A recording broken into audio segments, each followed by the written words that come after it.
बिस्मिल्लाहिर्रहमानिर्रहीम। अस्सलामुअलैकुम। रमज़ान और हम में आपको कहेंगे खुशामदीद। मेरे साथ हैं मोहम्मद शुएब, मेरे साथ हैं सबीन फारूक। 13वां रोज़ा आज और उसकी ये ट्रांसमिशन, जिसमें आज हम एक सवाल से इस ट्रांसमिशन का आगाज़ करना चाहते हैं। वह सवाल ज़ाहिर है आप लोगों से भी है और सबीन आपसे भी। आपने व्हाट्सएप करना है और ज़रूर कीजिए।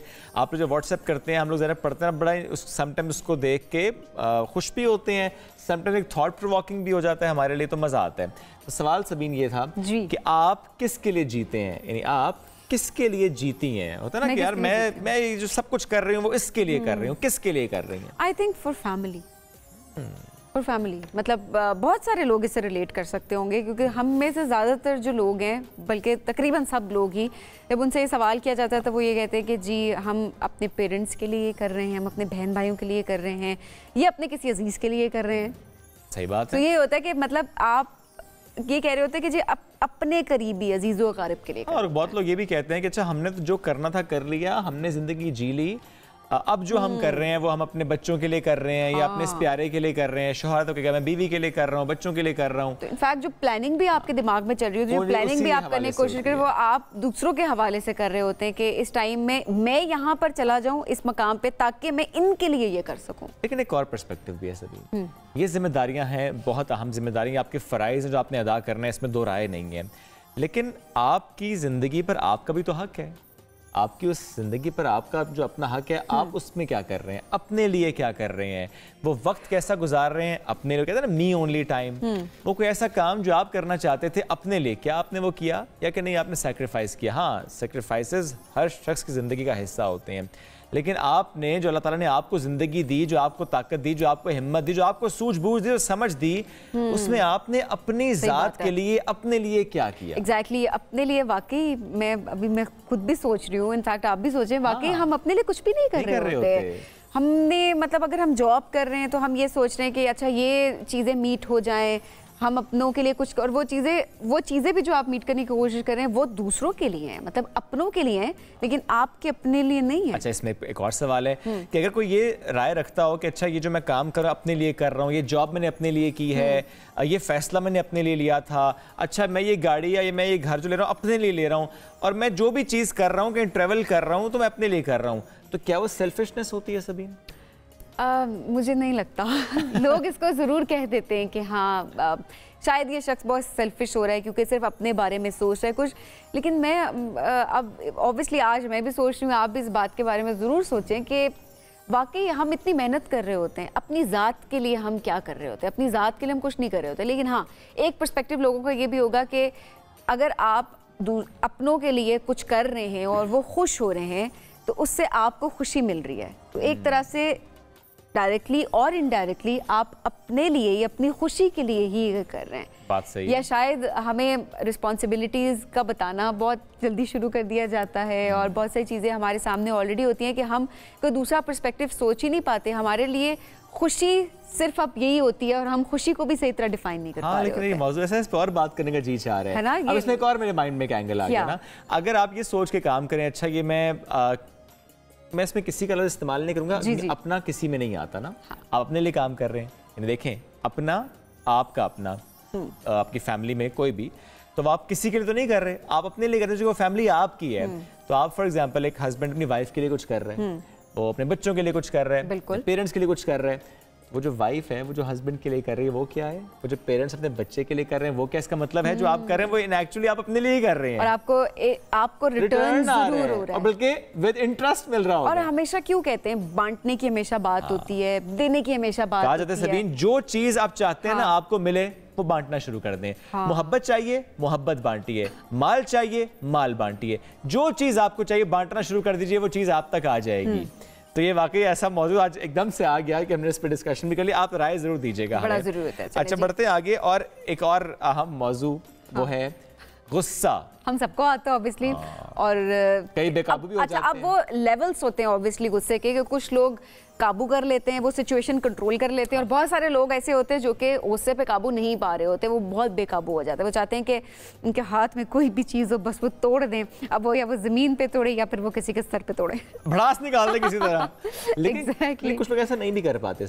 कुछ लोग ऐसा नहीं करते क्योंकि उन्हें फिक्र होता है कि नुकसान हो जाएगा। फॉर एग्जाम्पल, कभी उन्होंने गुस्से में फ़ोन तोड़ा हो और बाद में जब महसूस हुआ कि यार नुकसान हो गया, बाद दोबारा फोन नहीं तोड़ते। अच्छा, वो एक मोमेंट होता है कि आपके अंदर की फ्रस्ट्रेशन है, बस वो निकल जाती है और कुछ देर के बाद आप काम डाउन हो जाते हैं। काम डाउन होने के बाद आप कहते हैं ये तो इतनी सी बात थी। अब इस मसले का जो हल है वो इटली ने निकाल लिया। अरे वाह, तो मसला हमारा मिलान में बेसिकली एक ऐसे कमरे अब बनाए गए हैं जहां लोग गुस्से की हालत में तोड़ फोड़ कर अपनी भड़ास निकाल सकते हैं, क्योंकि ये है जी रेज रूम्स हैं और ये साउंड प्रूफ है। तो मतलब आप जितना मर्जी अंदर गुस्सा कर रहे हैं, आप उसको तोड़ रहे हैं, आप चीज़ें भी तोड़ रहे हैं, कुछ भी कर रहे हैं, इसकी आवाज़ बाहर नहीं जा रही। मतलब एक सेफ स्पेस है जहाँ पर आप अपनी फ्रस्ट्रेशन निकाल सकते हैं एंड देन जब आप बाहर आएंगे तो यू विल बी ओके।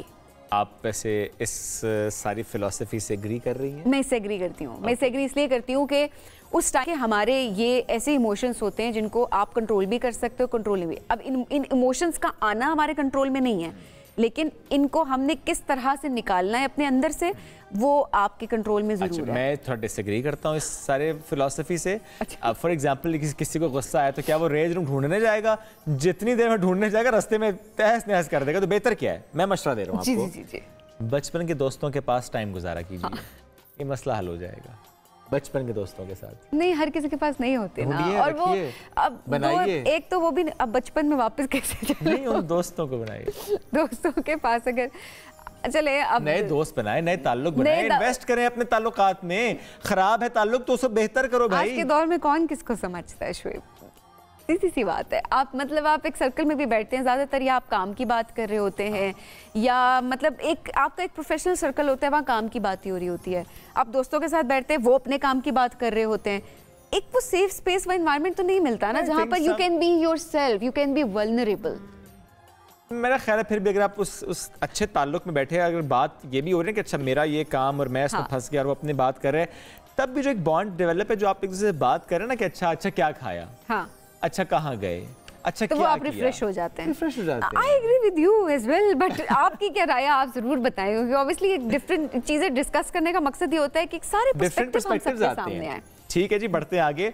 और सारी बात करने का एक मकसद था, मकसद ये था, कभी कभी होता है सबीन कि हम जज्बात में एक फैसला ले लेते हैं और बाद में एहसास होता है कि फैसला नहीं लेना चाहिए था, काश ये मैं ना करता। इसने क्या कर दिया? अब मैं किसी पे वो नहीं कर रहा कि कोई ब्लेम करूं कि उन्होंने कोई जज्बात के रूप में आके फैसला किया था वापस ले, लेकिन मैं इसको सिर्फ एग्जांपल के तौर पे आपके साथ शेयर कर रहा हूं। इमाद वसीम जो कि पीएसएल में देखा भी हमने कि किस तरह से उन्होंने उस वक्त कहा कि शायद मैं रिटायरमेंट वापस ले लूं, क्योंकि उन्हें कहा गया, शादाब ने उन्हें कहा कि आप रिटायरमेंट वापस लेने पर गौर करें, तो अब उन्होंने रिटायरमेंट वापस लेने का बाकायदा ऐलान कर दिया है। सोशल मीडिया पर एक पैगाम जारी किया और कहते हैं कि मुझे ऐलान करते बहुत खुशी महसूस हो रही है कि पाकिस्तान क्रिकेट बोर्ड ऑफिशियल से मुलाकात के बाद रिटायरमेंट वापस लेने पर दोबारा उन्होंने गौर किया है और वो कह रहे हैं कि नाउ आई एम अवेलेबल, मैं दस्तयाब, पाकिस्तानी टीम के लिए मैं अवेलेबल हूं। लेकिन साथ ही एक और बात भी की है कि पाकिस्तान T20 स्क्वाड के लिए दस्तयाब हूं, जो इस वक्त वर्ल्ड कप की तरफ बढ़ रहा है। यानी जो मेरी अंडरस्टैंडिंग है सारे में कि मामला तय पा चुके हैं। पीसीबी का शुक्रिया अदा भी कर रहे हैं, मामला तय पा चुके हैं। He will be the part of the squad. पहले नजरअंदाज होते हैं, अब शायद नजरअंदाज नहीं होंगे, तो उन्होंने शुक्रिया पहले से अदा कर दिया। अभी रिटायरमेंट वापस नहीं ली है, मीटिंग हो गई है, T20 स्क्वाड की बात हो गई है, शुक्रिया अदा हो गया है। ऐ प्याज तो करना चाहते ना मुल्क के लिए कुछ, जैसे वो कह रहे हैं कि मुल्क के लिए आजाद लाने के लिए मैं अपना बेहतरीन खेल दूंगा, मतलब वो बेहतरीन परफॉर्म करेंगे। That means क्या वो लीग्स उस तरह से नहीं खेल पाएंगे अगर वो वापस आते हैं, क्योंकि ज़रा पहले मामला लीग्स पे वाला था कि लीग्स ज़्यादा वो खेलते थे, इसलिए कि ज़रा अवेलेबल तो थे लेकिन उन्हें यूटिलाइज नहीं किया जा रहा था। चलें जी आगे बढ़ते हैं, गुस्से में थे, आगे बढ़ते हैं जी। चलें एक और खबर हमारे पास है, बरतानवी खातून से मुतालिक खबर है जिन्होंने दुनिया की मुश्किल तरीन रेस मुकर्ररा 60 घंटों में मुकम्मल करके तारीख रकम कर दी है। जैस्मीन पेरिस, इन्होंने 160 किलोमीटर का दुश्वार गुजार रास्ता तय किया और रेस की 135 साल तारीख में अब तक सिर्फ 20 अफराद ये कारनामा अंजाम दे चुके हैं। वाह जी, और ये इन्होंने भी कर लिया। क्या बात है, जबरदस्त। ये खबरें होती हैं जो हमें मिल रही होती हैं और बड़ी खुशी हो रही होती है देखते, और दुनिया भर से होती हैं जी। आप इंस्पायर हो सकते हैं, इंस्पिरेशन आपको मिल सकती है। आप वैसे चोर से भी कभी कभी इंस्पायर हो सकते हैं। आजकल के वाकई चोरों के जो हालात हैं और जिस तरह से वो चोरी कर रहे होते हैं, वही बता रही हूँ, जो हालात हैं, हालात इन द सेंस कि जिस तरह से वो चोरी कर रहे होते हैं। अच्छा सबीन, प्री चोरी भी और पोस्ट चोरी भी। जैसे हमारे साथ एक विजुअल इस वक्त है, ये बेकरी का विजुअल है। चोरी करने से पहले चोर ने किया yoga. Now can you imagine कि मतलब उसे टेंशन नहीं कि मैं पकड़ा जाऊंगा। वो कह रहा है पहले मैं योगा कर लूँ, एक्टिव हो जाऊँ, उसके बाद चोरी करूँगा तसल्ली के साथ। तो अब ये देखिए सारे बड़े हैरान हैं इनको देख के। ये ऑस्ट्रेलिया में वाक़या पेश आया और इसमें एक खातून है जिनको बेकरी में चोरी करने से पहले योगा करते हुए देखा जा सकता है और वीडियो सीसीटीवी कैमरे में रिकॉर्ड हुई, बाद में शेयर की गई और कहा जा रहा है कि खातून ने आराम से किया योगा और उसके बाद बेकरी आइटम्स, रोटियां सब चुरा ली, सब कुछ चुरा लिया। ये मार्च के पहले हफ्ते में जनाब ये वाक़या पेश आया है और कई रोज से सोशल मीडिया वीडियोस जो है वो कई रोज से वायरल है। अब देखिए वो भी तो शी मस्ट बी स्केयर्ड, तो वो अपनी नर्व्स पे काबू पाने के लिए योगा। अब देखिए ना चीज़ें बहुत अच्छी होती हैं, इससे बड़ी अच्छी एक बात है। देखिए अब योगा एक बड़ी अच्छी चीज़ है, लेकिन आप उसको एक गलत पर्पस के लिए जब इस्तेमाल करते हैं वो चीज़ भी गलत होती है। आई थिंक होगा ये कि वो चोरी करने जा रही होंगी, अचानक उन्हें याद है कि मेरा टाइम योगा करने का, तो वो इतनी रिलीजियसली फॉलो करते हैं रूटीन को कि उन्होंने कहा नहीं चोरी हो जाएगी अपने टाइम पर, this is time for yoga, तो उन्होंने कहा अब योगा कुछ और ना होगा। आजकल वैसे चोरों से बच के रहें, ये बड़ा जरूरी भी है। अच्छा, रमजान के महीने में स्पेशली ये बात हम इसलिए करें सभी, जब आपकी रूटीन चेंज होती है ना सोने जागने की, तो ये बहुत अरसे से देखा जा रहा है सभी अर्ली मॉर्निंग स्पेशली 7, 8, 9 बजे जो टाइम होता है जब आप सो रहे होते हैं ज्यादातर घर में, उस वक्त ये चोर बहुत एक्टिव होते हैं। तो आपने बहुत विजिलेंट रहना है। क्या उनको पता होता है आप घोड़े बेच के सो रहे होते हैं? इस्लामाबाद में ये वाकया थोड़े ज्यादा हो भी रहे, रिपोर्ट भी हुए हैं, तो इसलिए भी हम आपसे कह रहे हैं कि आपने जरा विजिलेंट रहना है, एहतियात करें। आगे बढ़ते हैं। और रमज़ान का बबरकत महीना, जब इसके हम पहले अशरे की बात करें, आज ज़रा जिस तरह हम देख रहे हैं हम दूसरे अशरे में हैं, लेकिन अगर हम पहले अशरे की बात करें और कुछ स्टैट्स आपके साथ शेयर करें और आपको लेकर चलें हम मदीना मुनव्वरा, तो 10 लाख मुतमरीन इबादत गुजार जिन्होंने रोज़ा रसूल सल्लल्लाहु अलैहि वसल्लम पर हाज़िरी का शर्फ हासिल किया है। अरब मीडिया के मुताबिक रमज़ान मुबारक के पहले अशरे में आशिक़ान रसूल बड़ी तादाद में मस्जिद नबवी में हाज़िर हुए, इबादत की, ख़ातमुन नबीयीन सल्लल्लाहु अलैहि वसल्लम को सलाम अक़ीदत पेश किया। मस्जिद नबवी में खुसूसी अफराद के लिए ख़ास इंतज़ामात इस साल किए गए हैं और इससे इस्तेफ़ादा करते हुए 26,000 खुसूसी अफराद ने रोज़े रसूल सल्लल्लाहु अलैहि वसल्लम पर हाज़िरी देने की सादत हासिल की है। मस्जिद नबी में आने वाले इबादत गुजारों की आब ज़मज़म, अफ्तार और खानों से मेहमान नवाजी की जा रही है और तमाम तर ज़रूरी सहूलियात की फराहमी के लिए दर्जनों टीमें हम वक्त मसरूफ़ अमल है। और इंतज़ामी कमेटी ने उम्मीद भी जाहिर की है कि आइंदा आने वाले दिनों में इबादत गुजारों की तादाद में मज़ीद इजाफा होगा, क्योंकि हम देखते भी हैं सभी के स्पेशली बहुत से मुसलमान यहाँ पर पहुँचते हैं आखिरी अशरे में एतकाफ़ की सादत हासिल करने के लिए। बिल्कुल बिल्कुल, तो वहाँ पर लोग आते हैं। चलें, ये सादत की बात है और नसीबों की बात है, सबसे बड़ी बात। सबको बुलाए, बार बार बुलाए जी। आगे बढ़ेंगे एक ब्रेक की तरफ, ब्रेक से वापस आते हैं, इस ट्रांसमिशन में रहिए हमारे साथ। रमजान में हमें हमारा सेगमेंट मज़ेदार पकवान हाजिर है और बढ़ते हैं अपनी शेफ की तरफ, यानी अपने किचन की तरफ जाते हैं और देखते हैं कि किचन से आज किसकी खुशबू आने वाली है। क्योंकि अगर कोई चीज़ फ्राई हो रही हो तो उसकी खुशबू अलग है, बेक हो तो खुशबू अलग है, और अगर वाइट सॉस डल रहा है तो खुशबू अलग है। मुझे ना जाने क्यों लग रहा है कि आज पूरे पाकिस्तान की डिश बन रही है विच इज़ पकौड़े। अच्छा, सबा से पूछते हैं। ठीक है। अस्सलाम सबा, कैसी हैं आप? वालेकुम अस्सलाम, मैं बिल्कुल ठीक हूँ, आप लोग कैसे हैं? अल्हम्दुलिल्लाह बिल्कुल ठीक ठाक। आज क्या बन रहा है? आज क्या बन रहा है, मुझे हो रहा है कि मैं पता लगाना पड़ेगा ये कौन आके बता के जाता है शुएब को चीजें सारी। वो मेरी नजर पड़ती है ना किचन में, तो मैं चीजें देख के अंदाजा लगाता हूँ। ये ना शुएब की मुझे लगता है छठी हिस्स होती है, बड़ी तेज है। जी जी, है ना, प्रिडिक्ट करने वाली। अच्छा जी, सब सही है। तो हम लोग आज बना रहे हैं यस नौर के पकोड़े बना रहे हैं हम, और फ्रिटर्स भी बोलते हैं उसको और पकोड़े भी बोल सकते हैं। नॉर्मली जो पकोड़ों का आइडिया है वो हमारे यहाँ बेसन के साथ होता है, तो बेसन से बेहतर मुझे ऐसा लगता है कि लाल दाल से ज़्यादा अच्छे बनते हैं, मसूर वाली दाल से, या कॉर्नफ्लावर और बेकिंग सोडा का मिक्स बना के भी आप उसको एग के साथ बना सकते हैं, बहुत अच्छे बनते हैं। हम स्टार्ट करेंगे नौर के, हम नूडल्स डाल देंगे बॉइलिंग के लिए, तो वो साइड पे बॉईल होंगे जब तक हम अपना मिक्सचर रेडी कर लेंगे। और नौर के नूडल्स में हम यूज़ कर रहे हैं चिकन एंड चटपटा, 2 फ्लेवर्स यूज़ कर रहे हैं हम। नौर आपने यूज़ करना है, इसको ब्रेक कर लीजिएगा, तोड़ लीजिएगा इसको 4 पीसेस में, आधा और फिर आधा आधा।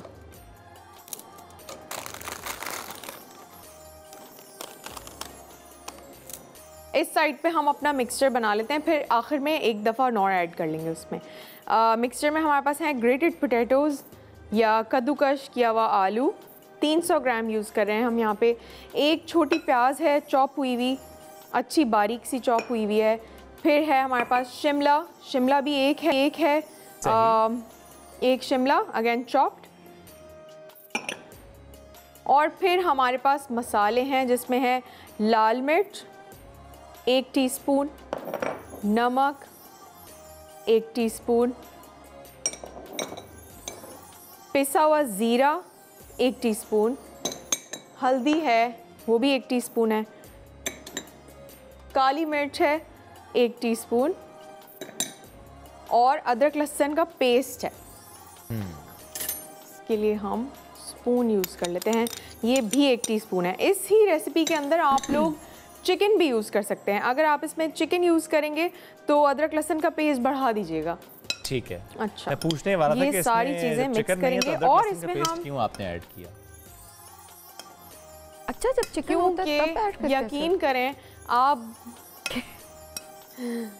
लेकिन नहीं अगर आप यकीन करें बगैर इसके भी बना के देखें और इसके साथ भी बना के देखें, आपको खुद फर्क फील होगा।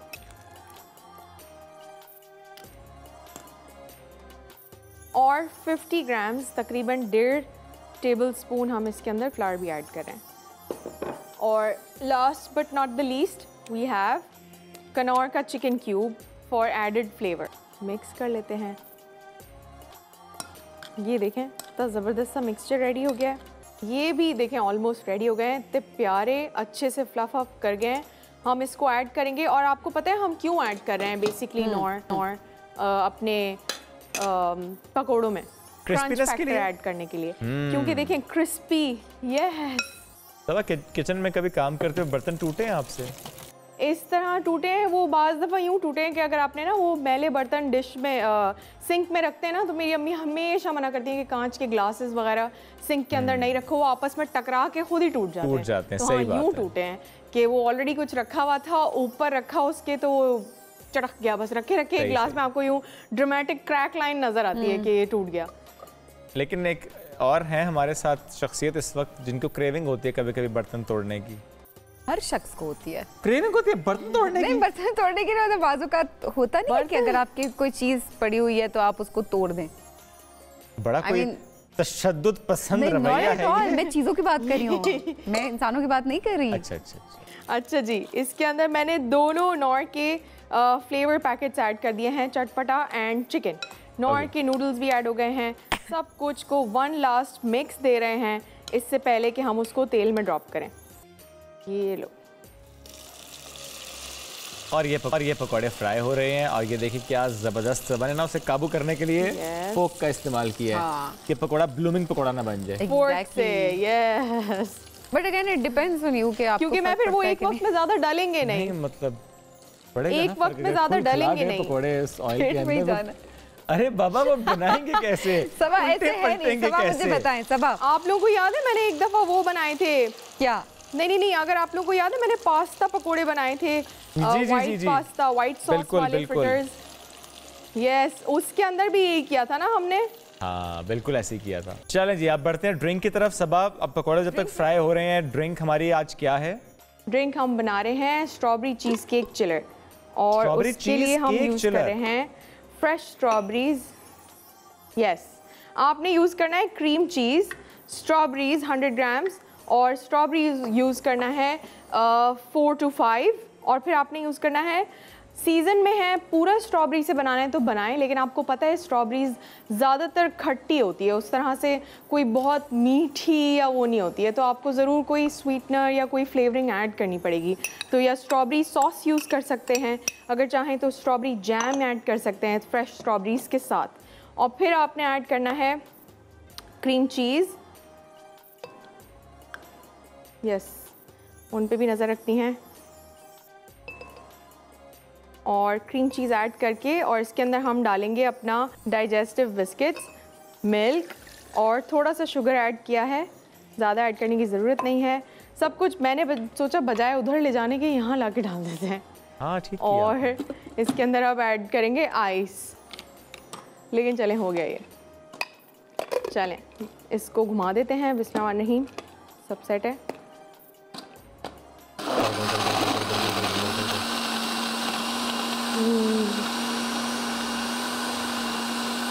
हाँ जी, मैं ट्राई करूँगा। I also want to try this. हम चलते हैं। हाँ, कोई अगर मैं हमें इसको सुन रहा सहरी है, में ट्राई करूंगी। मेरा ख्याल है माइक ऑन है और हमारी आवाजें भी बड़ी दूर दूर तक तो जा रही तक हैं, चली जाएंगी। तो करीब वाले ही सुन लें। वैसे ये मैं आज ट्राई करूंगी। ये लुक्स ये देखिए रेडी और हो मैं ये गया है। ट्राई करना चाहता हूँ। की बातों में फर्क है, आप अभी ट्राई करेंगी तो- और मैं कह रहा हूँ मैं करना चाहता हूँ। ड्रिंक तो रेडी हो चुकी अगर है, आप पकौड़े उसको- हमारे वो भी तकरीबन तैयार हैं, डिश आउट हो रहे It's हैं। mostly because और ये देख सबा ने तकरीबन जो हम पकौड़े बना हैं, रहे हैं वाओ, एक सॉस। उसके लिए हम यूज कर रहे हैं हेलमंड्स का मेनीज और ये 1/4 कप होगा और नॉर का है हमारे पास चिली गार्लिक।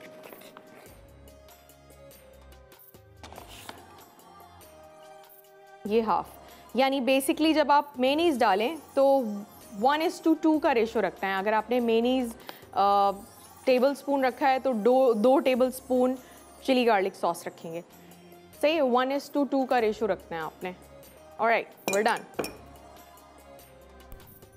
इसको हम इधर ऐड कर देते हैं। कनौर noodle pakode with the sauce and strawberry cheese cake chiller, it's ready. नाज़रीन, आपने इसको जरूर ट्राई करना है, अपना फीडबैक जरूर देना है। और स्ट्रॉबेरी चीज केक चिलर ये आज हम ट्राई करेंगे और कल हम फीडबैक हाँ, देंगे। आपके आप पे डिपेंड करता है, आप अफ्तारी में ट्राई करेंगे या सहरी में। सबीन ने डिसाइड कर दिया सहरी में, और मैंने सिर्फ ख्वाहिश का इजहार कर दिया कि I want to try this. मुझे चाहे सहरी में कोई पिला दे चाहे अफ्तारी में, I won't mind. You are not practical at all. I am practical, मैं खुद नहीं बना सकता ना ये। ब्रेक लेते हैं जी, वापस आते हैं। और रमज़ान का एक अहम जो कहते हैं ना जुज़, वो होता है खजूर। खजूर जिससे आप रोज अफ्तार करते हैं। सवाल सहरी में भी लोग सवाल था जी, सवाल ये था कि मैं इसी से बच रही थी। कितने टाइप की सबीन को याद है कि होती है? इतनी बड़ी खामोशी नहीं जानी चाहिए स्क्रीन पे, बताएं। अजवा होती है ऑब्वियसली, इत्तीबी होती है एक, वो थोड़ी मैं लंबी नहीं जानता होती था है। इसको, ओके। ईरानी खजूर भी होती है। एक जाहिदी खजूर होती है, वो Okay. बहुत अच्छी होती है। अंबर भी डाल दें, मबरूम अंबर भी भी डाल होती दें, है। कलमी भी डाल दें, जाहिदी भी डाल दें, मजदूल भी डाल दें, सुकरी भी डाल दें, सफ़वी भी डाल दें, ठीक है, ऐड कर दें। अच्छा, ऐसे फेवरेट बहुत सारी होती हैं। अजवा ऑब्वियसली, Okay. अजवा आपकी बहुत, favorite है। अजवा मेरी फेवरेट है। अच्छा, Obviously, वो मुझे- बहुत सारे लोगों की फेवरेट है। खजूर तो वैसे ही बड़ी, अजवा, सुकरी और मबरूम, ये 3 मेरी फेवरेट है। अंबर भी, लेकिन मर्जी आपकी, आप जो मर्जी खाएं। खजूर तो खजूर है। खजूर तो खजूर है। अच्छा, सवाल एक और करता हूँ आपसे, मदीना की खजूर कौन सी है अरे जो मुझे सिर्फ मदीना की खजूर है, स्पेसिफिक इन मदीना? नहीं, मुझे नहीं पता। अंबर। अंबर है, ठीक है। वैसे और भी, लेकिन अंबर का मुझे पता है। चलें जी, हम आपको आज लेकर चलते हैं क्वेटा की खजूर मार्केट में, जहाँ पर खजूर की ख़रीदारी तो ज़ोरों पर है, चूँकि ज़ाहिर है रमज़ान के महीने हम देखते ज़्यादा उसकी ख़रीदारी हो रही होती है, फिर वहाँ से डिफरेंट शहरों में भी जाती है वो, चूँकि एक बड़ी खजूर मार्केट है। तो क्या वहाँ पर खजूर मार्केट में समा होता है और कितनी टाइप्स की खजूर है वहाँ पर, क्या रेट्स हैं, इस सब पर एक रिपोर्ट है, मिलकर देखते हैं। लोगों खजूरें जो है लाहौर, इस्लामाबाद, यहाँ पर आसपास इलाकों, उपशीन, लोरलाई, जोब, कलासफला, इसी जगहों में हम लोगों को खजूर जाते हैं। ये कोयटा का जो है बड़ा मंडी, मुनसफी रोड, लेकिन बेहतरीन खजूर जो है पंजबूर के मजावती। शहरियों का मानना है कि रमज़ान में खजूर दस्तरखान पर ना हो तो दस्तरखान अधूरा समझा जाता है। यहाँ पर यार माह रमज़ान का महीना है, बरकत वाला महीना है, खजूर लेना है मस्जिदों में, और दूसरे जो हमसाए पड़ोसी हैं उनको भी, जो गरीब यतीम हैं उनको भी देना है। ग़िज़ाइयत और कैलोरी से भी भरपूर फल खजूर रोज़ादारों को दिन भर तवाना रखने का बाइस है। तिबी माहिरीन इफ्तारी के साथ साथ सहरी में भी इस्तेमाल को इंतहाई मुफीद करार देते हैं। कैमरामैन सलमान सनी के साथ इस्मत समालानी, हम न्यूज़, क्वेटा। चले जी, ये आपको हमने बताया कि किस तरह से खजूर की खरीदो फरोख्त होती है और क्या इसकी अफादियत है। बिल्कुल ऐसे जी, आगे बढ़ते हैं। आर्ट और कल्चर से मोहब्बत महज़ब होने की निशानी है और ज़िंदा कौमें जो हैं वो अपने आर्ट और सकाफत से हमेशा मोहब्बत करती हैं और इसके फ़रोग़ के लिए हमेशा कुछ ना कुछ करती रहती हैं, सरगर्म रहती हैं। हमारे मुल्क में ये जिम्मेदारी अगर देखा जाए तो आर्ट्स काउंसिल ऑफ पाकिस्तान बहुत ऐसे तरीके से अंजाम दे रहा है, जो मुख्तलिफ तकरीबात सजाता है, हमेशा वर्कशॉप्स होती हैं, नुमाइशें की जाती हैं, उसके ज़रिए आर्ट और मुल्की सकाफत के फ़रोग़ के लिए हमेशा ये लोग कोशिश रहते हैं। और सिलसिले में सदर जो है arts council of Pakistan Karachi के मोहम्मद अहमद शाह, उनकी खिदमात नाकाबिले फरामोश हैं, जिनके सिले में उन्हें गुज़िश्ता रोज़ यौम पाकिस्तान के मौके पर हिलाल इम्तियाज़ से भी नवाजा गया है। मोहम्मद अहमद शाह साहब इस वक्त हमारे साथ मौजूद हैं। शाह साहब, बहुत शुक्रिया प्रोग्राम में ज्वाइन करने के लिए। तो बहुत बहुत मुबारकबाद आपको सितारे इम्तियाज़ मिलने की। इस खुशी में क्या कहना चाहेंगे? जी, आपका बहुत बहुत शुक्रिया और हम टीवी का शुक्रगुजार हूँ। नहीं, मैं तो खैर, मुझे 5 साल पहले भी हुकूमत पाकिस्तान ने सितारा इम्तियाज़ दिया था और कल लाल इम्तियाज़ से नवाजा है। मैं शुक्रिया अदा करता हूँ हुकूमत का। और हम जैसे लोगों को अवार्ड मिलने से सिर्फ ये होता है कि जो कल्चर की इम्पोर्टेंस है उसका अंदाज़ा होता है। और मैं बहुत कोशिश कर रहा हूँ कि हुकूमतों को और साहिब इक़्तिदार और साहिब इख्तियार तबकों को मैं ये समझाने की कोशिश करूँ कि ये कल्चर सिर्फ एंटरटेनमेंट का ज़रिया नहीं है। ये कल्चर जो है वो पाकिस्तान को यकजा रखने का भी एक तरीका हो सकता है। ये कल्चर ग्लोबल कनेक्टिविटी जो दूसरी अक़वाम के साथ जिसमें हम बिलियंस ऑफ डॉलर खर्च करते हैं एम्बेसीज के ज़रिए और काउंसलेट्स के ज़रिए, उससे बेहतर तरीके से पाकिस्तान के आर्टिस्ट और आर्ट की ऑर्गेनाइजेशन करनी चाहिए। अब जो मॉडर्न टूल यूज़ हो रहे हैं, अगर आप हिंदुस्तान की मिसाल ही ले लें तो उन्होंने तो अपने क्लासिकल मौसीकीकार को भी इंटरनेशनल सेलिब्रिटी बना दिया है, राइटर को भी बना दिया है। और आपने नहीं किया बदकिस्मती से। मैं अभी अमेरिका में भी 3 कॉन्फ्रेंसें करके आया हूँ। हम टीवी अपने अवार्ड करके आया है अमेरिका में, ह्यूस्टन में और कनाडा में, और उसके ज़रिए ग्लोबल कनेक्टिविटी बनाई है उसके अंदर। और मेरे कॉन्फ्रेंसेस में भी सेनेटर्स आए हैं, वहाँ के कांग्रेसमैन आए हैं, और वो जो समझते हैं कि शायद हम कोई दहशतगर्द हैं और बंदूक लेके एयरपोर्ट पे खड़े, मैं आपको ईमानदारी से बता रहा हूँ कि ये अमेरिकनों से, यूरोपियन से ज़्यादा महज़ब हम कौम हैं। लेकिन हम उस तरीके से अपने आप को ना पैकेजिंग कर सके, ना दुनिया के सामने अपने आप को रिप्रेजेंट कर सके। दुनिया के सामने जो रिप्रेजेंट पाकिस्तान को कर रहे हैं वो आर्टिस्ट नहीं हैं, वो क्रिएटिव लोग नहीं हैं, और वो रोबोटिक मशीन्स हैं जिन्होंने किताबों में पढ़ा, CSS में इम्तिहान पास किया। मैं सबसे मिला हूँ, हमारे बहुत सारे यंग डिप्लोमेट बहुत अच्छे हैं, लेकिन डिप्लोमेट का काम होता है खाली ब्रिज बनना, आर्टिस्ट का काम होता है कि वो डायरेक्ट लोगों के घरों के अंदर और लोगों के दिलों के अंदर दाखिल हो जाता है। अब मैं आर्ट्स काउंसिल के ज़रिए हम कल्चरल एक्सचेंज प्रोग्राम पे अमेरिका के साथ, जर्मनी के साथ, तुर्की के साथ, ईरान के साथ, इटली के साथ, श्रीलंका के साथ महदूद वसाइल में एक छोटा सा अदारा। तो आप ये सोचें कि अगर हुकूमतें चाहें तो क्या कुछ नहीं कर सकती। तो मैं तो मुसलसल ये टकरे मार रहा हूँ और मैं मायूस नहीं हूँ। और मुझे अभी एहसास भी हुआ है कि थोड़ी थोड़ी बात हमारे सुनी जाने लगी है। हमने जो पाकिस्तान लिटरेचर फेस्टिवल करने शुरू किए, तो ये मैं खाली ढोल नहीं बजाता, गाना नहीं करता, उसके पीछे एक बड़ा मकसद है। मकसद ये है कि पाकिस्तान की फेडरेशन को मजबूत करने के लिए Sindhi culture, Punjabi culture, Pashtun culture, Brahui culture, Kashmir की 5 ज़बानें और गिलगित बल्तिस्तान की 5 ज़बानें और बरावी और पश्तो, सब के सब का इंटरेक्शन हो एक दूसरे के साथ, डायलॉग हो, चाहे एक दूसरे के साथ इख्तिलाफ ही क्यों ना हो। और मैंने इन सबको एक मरकज़ में बिठाना शुरू किया है और ये बैठ रहे। फिर हम उनके इलाकों में जाके कश्मीर में किया, सक्कर में किया, लाहौर में किया, अभी कोयटा जा रहे हैं।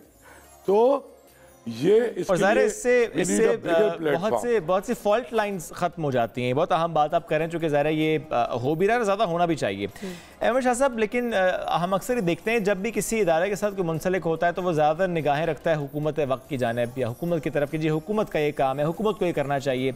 आप खुद ज़ाहिर है इंटरिम सेटअप में मिनिस्टर थे, तो क्या आपने उस सेटअप में जाकर ये मैं वाकई महसूस किया कि हुकूमत के लिए भी बहुत से काम करना वाकई मुश्किल हो जाता है, हर्डल्स आती हैं, चैलेंजेस होते हैं? मैं उसकी अकेली मिसाल हूँ कि जी नॉन गवर्नमेंट ऑर्गेनाइजेशन एक इतना काम कर सकती है कि पूरे पाकिस्तान में और दुनिया में उसका काम नज़र आए।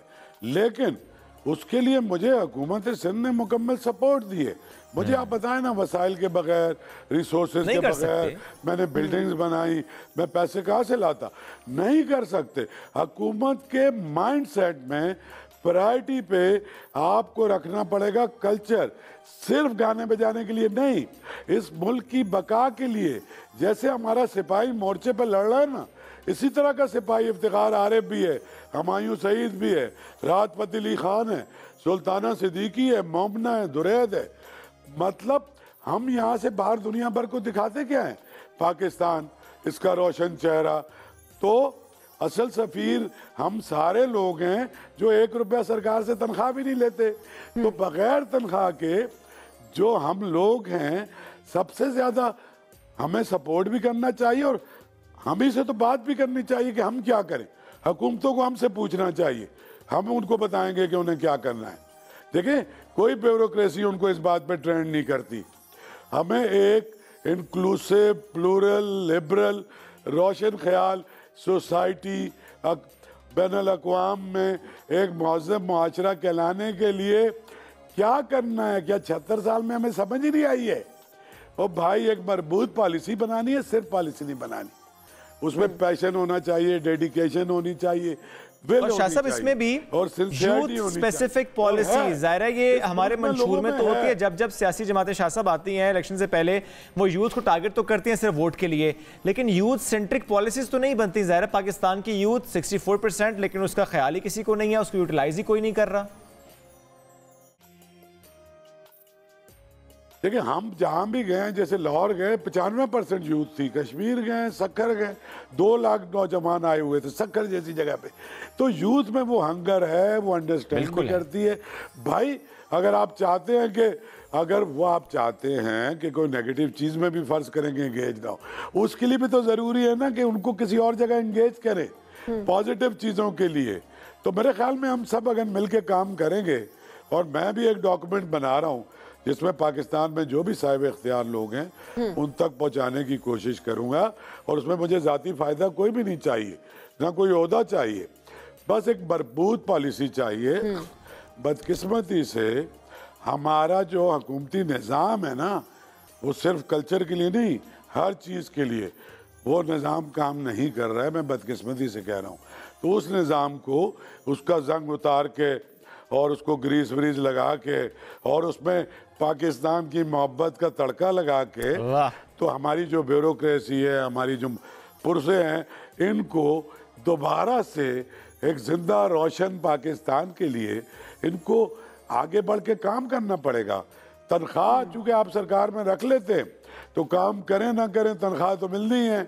तो इसके लिए इंसेंटिव बेस्ड जॉब्स होनी चाहिए कि काम करोगे तो पैसे मिलेंगे, काम नहीं करो, मतलब इनको गोल देने चाहिए सबको, सारी सरकार के अफसरों को भी, कि भाईजान ये आपके बेंचमार्क हैं, ये आपके बोनसेस हैं। अब तो सारी की सारी दुनिया जो है ना, अब पब्लिक सेक्टर और प्राइवेट सेक्टर पे चल रही है। और आपको पता है दुनिया में सबसे ज़्यादा कॉस्ट ऑफ गवर्नेंस जो है ना, बदकिस्मती से पाकिस्तान की है। कोई 17% जो टोटल पैसे हैं ना, उसका सिर्फ गवर्नमेंट चलाने पे लग जाते हैं और गवर्नमेंट नहीं चल रही है। शाह साहब, ये आपने वैसे बड़ी जबरदस्त बात की है कि आपको गोल्स देने चाहिए, गोल्स सेट करें, इसको हमें चलाना पड़ेगा। एग्जैक्टली, गोल्स सेट करने के बाद जाहिर है आप उस पे रखे के काम करेंगे। तो ये तो हर सेक्टर में होना चाहिए, प्राइवेट में तो चले पहले ही हो रहा है, गवर्नमेंट सेक्टर में भी इसी तरह से ही होना चाहिए। अच्छा शाह साहब, ऐसे में जिस तरह आपने बात की कि जाहिर है इदारों का भी काम है, आप भी काम करें कि पॉलिसी बननी चाहिए, एक स्ट्रॉन्ग पॉलिसी की इस वक्त ये वक्त की ज़रूरत है। हुकूमत को जाहिर है इस पर काम करना चाहिए, इदारे अपना काम कर रहे हैं, लेकिन एट द सेम टाइम हमारे ऊपर क्या जिम्मेदारी आयद होती है? जब हम अपने कल्चर की भी बात करते हैं, आपने कल्चर एक्सचेंज प्रोग्राम्स की भी बात की है और इस तरह के इवेंट्स की भी बात की। यही है कि देखें मैंने तो कोऑर्डिनेटर का काम संभाल लिया, वो मैं अकेला तो सब कुछ नहीं कर सकता था। तो मेरे जितने दोस्त इस मुल्क में, जितने स्कॉलर हैं, राइटर हैं, सिंगर हैं, उन सबको ऑन बोर्ड ले लिया है। और हम सब एक, मैं अकेला नहीं हूँ, एक बहुत बिगर प्लेटफॉर्म है।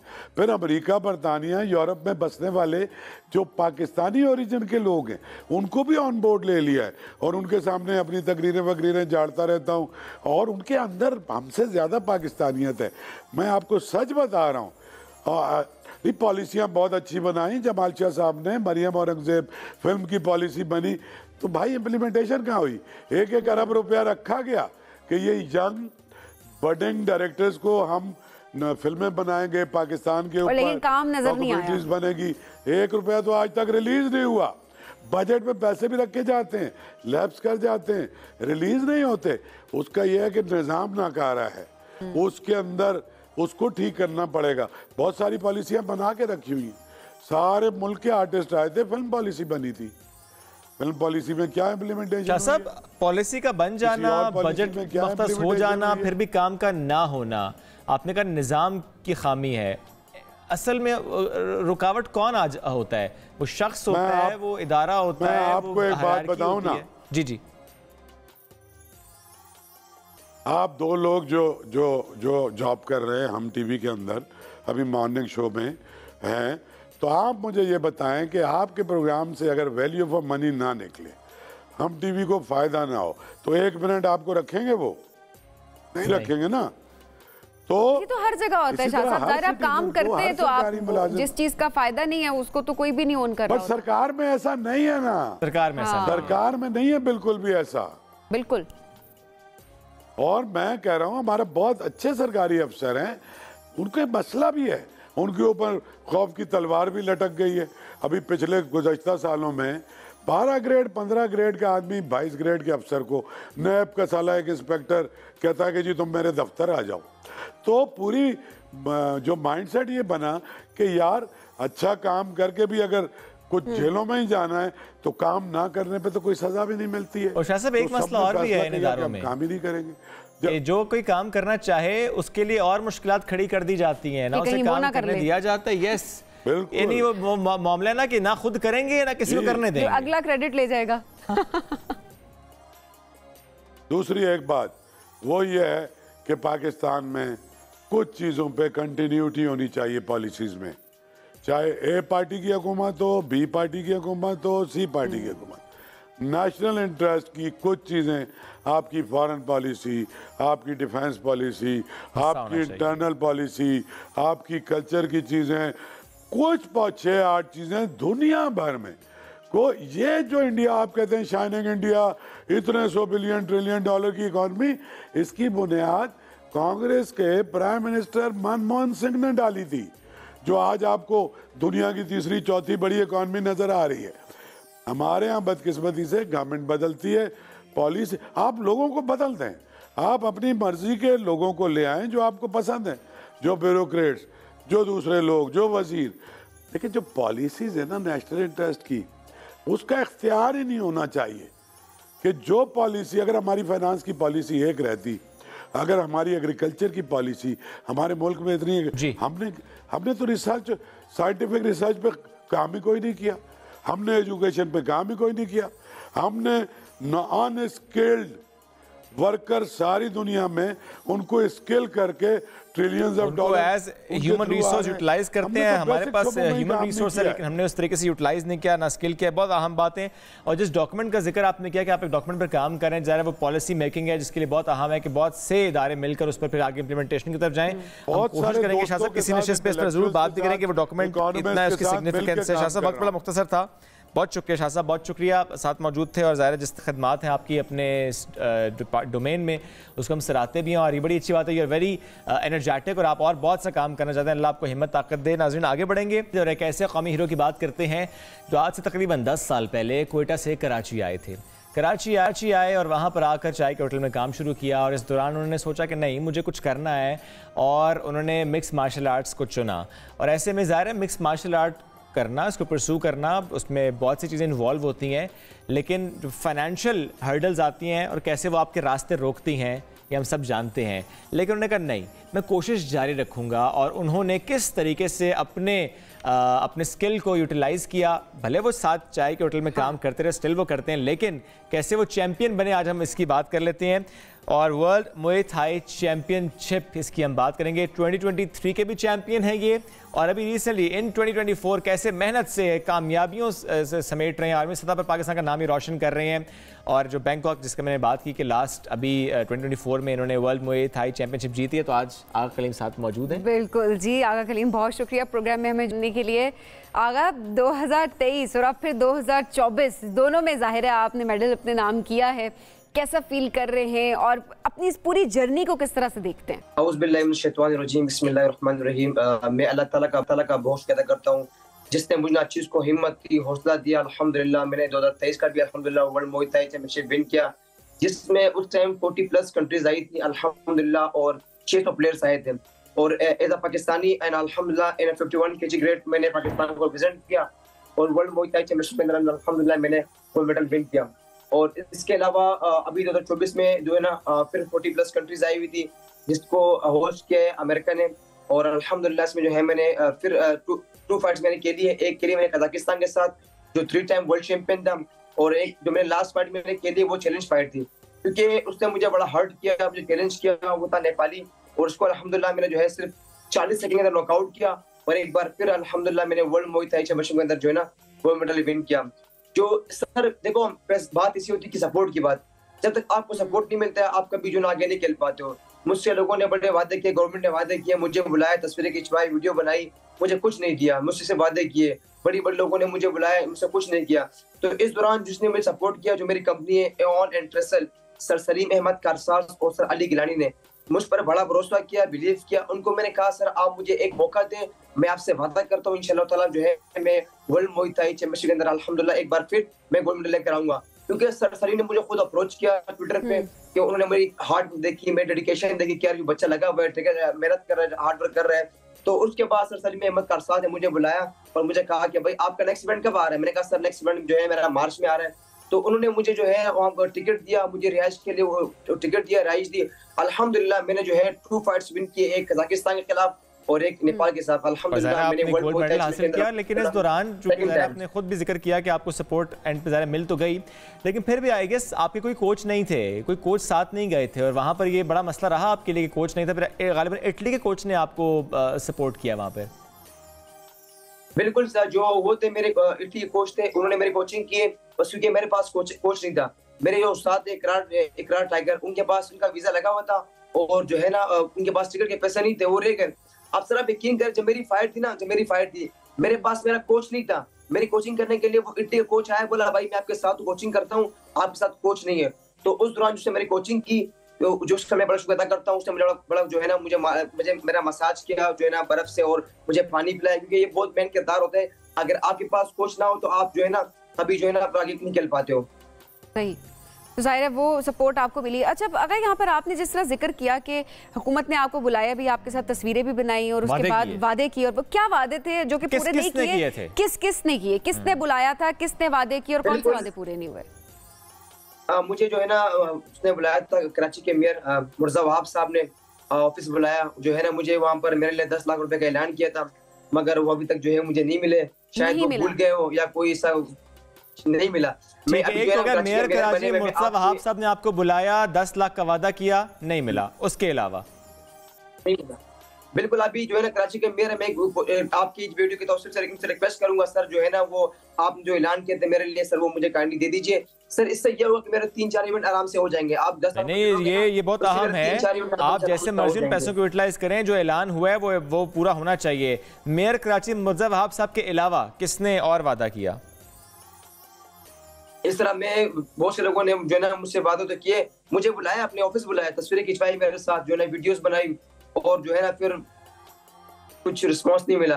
तो इस तरह बहुत से लोगों ने जो ना इस तरह मतलब किया लोगों ने। कोई हुकूमती शख्स है तो उसका आप नाम ले सकते हैं, अगर किसी हुकूमती शख्स ने आपको बुलाया?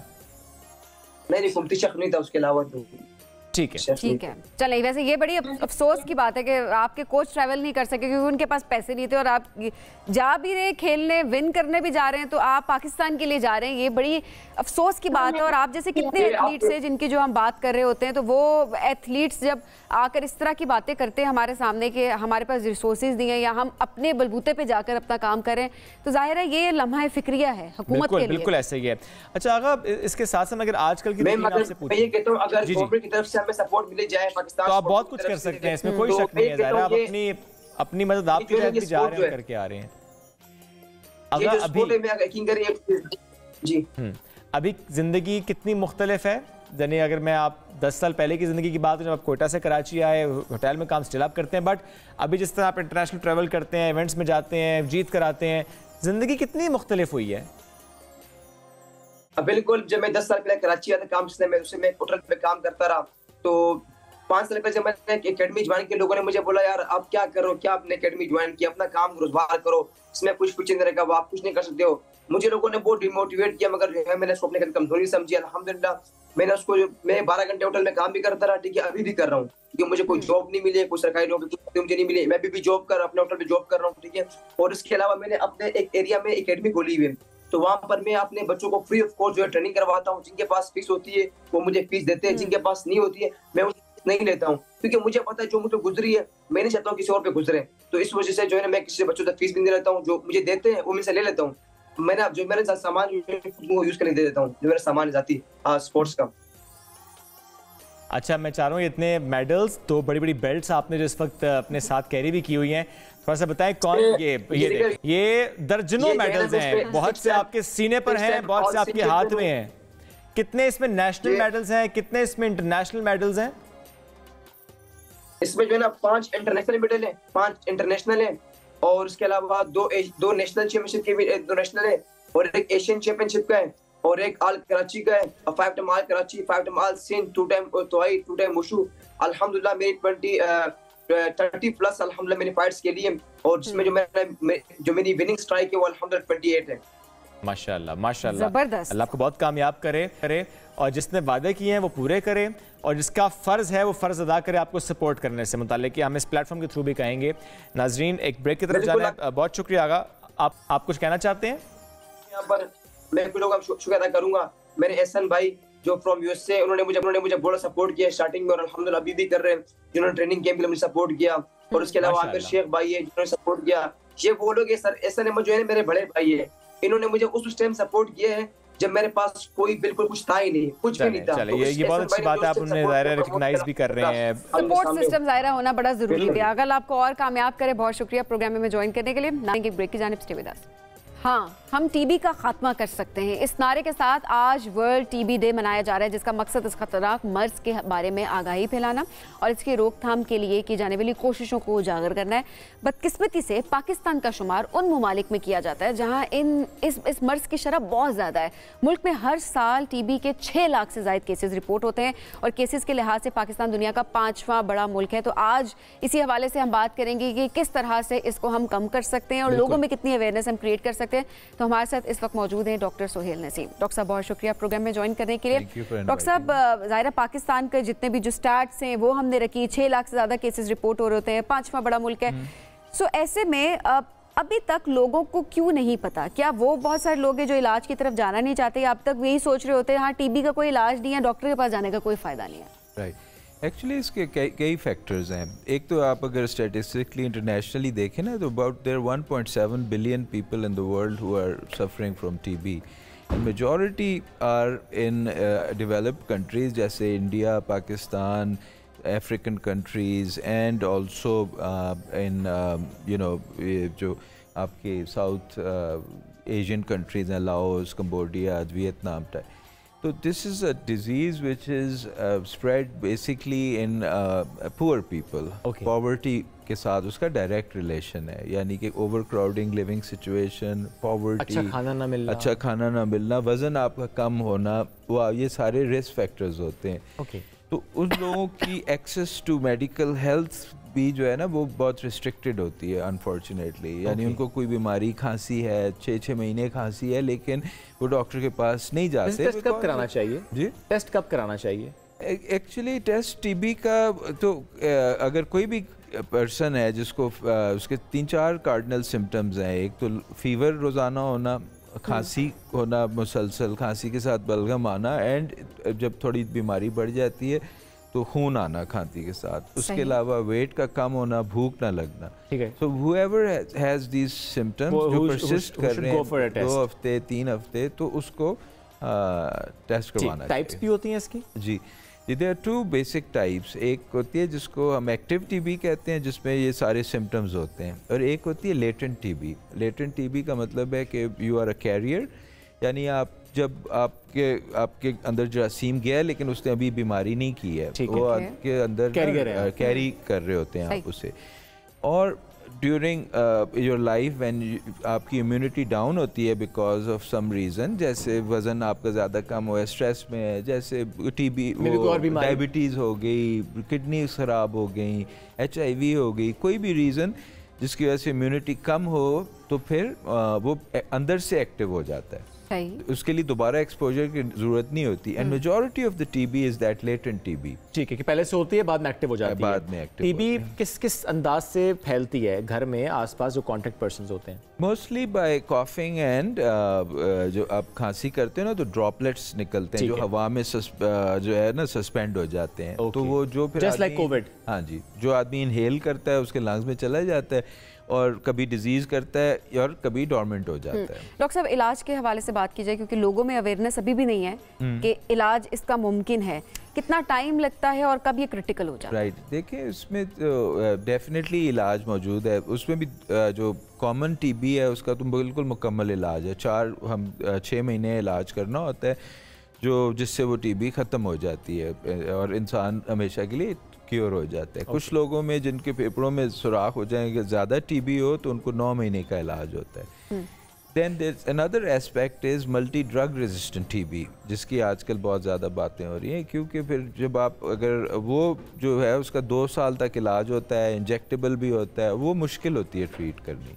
बट रेगुलर टीबी जो 95% ऑफ द पीपल को होती है वो ईजिली ट्रीटेबल है with 4 to 6 to 9 months of therapy. जब ट्रीटमेंट स्टार्ट हो जाता है तो क्या वो पेशेंट शेड नहीं करता फिर? कहते हैं आफ्टर 2 weeks ही stop shedding. So first at least 2 weeks आप उसको आइसोलेट करते हैं, ऐसे कमरे में रखें जहाँ पे वेंटिलेशन अच्छी हो, कोई आए जाए तो मास्क पहने, बूढ़ों से और स्पेशली छोटे बच्चों से उसका डिस्टेंस रखें। लेकिन 2 हफ्ते बाद आप आराम से घर वाले आपस में कांटेक्ट रख सकते हैं। अच्छा डॉक्टर साहब, ऐसा भी होता है कि एक मरतबा इलाज कंप्लीट हो गया, वो 6 महीने का है, 9 महीने का है और आप बिल्कुल डॉक्टर ने कह दिया टीबी फ्री हो चुके हैं, क्या कुछ अरसे के बाद दोबारा भी रिलैप्स इसका हो सकता है? अबाउट 7% चांस लाइफ टाइम में रिकरेंस का है। About 5 to 7% chance, which is very low. लेकिन that is possible, but इतना कॉमन नहीं है। इतना कॉमन नहीं होता। इरेडिकेट हो जाए तो ओके।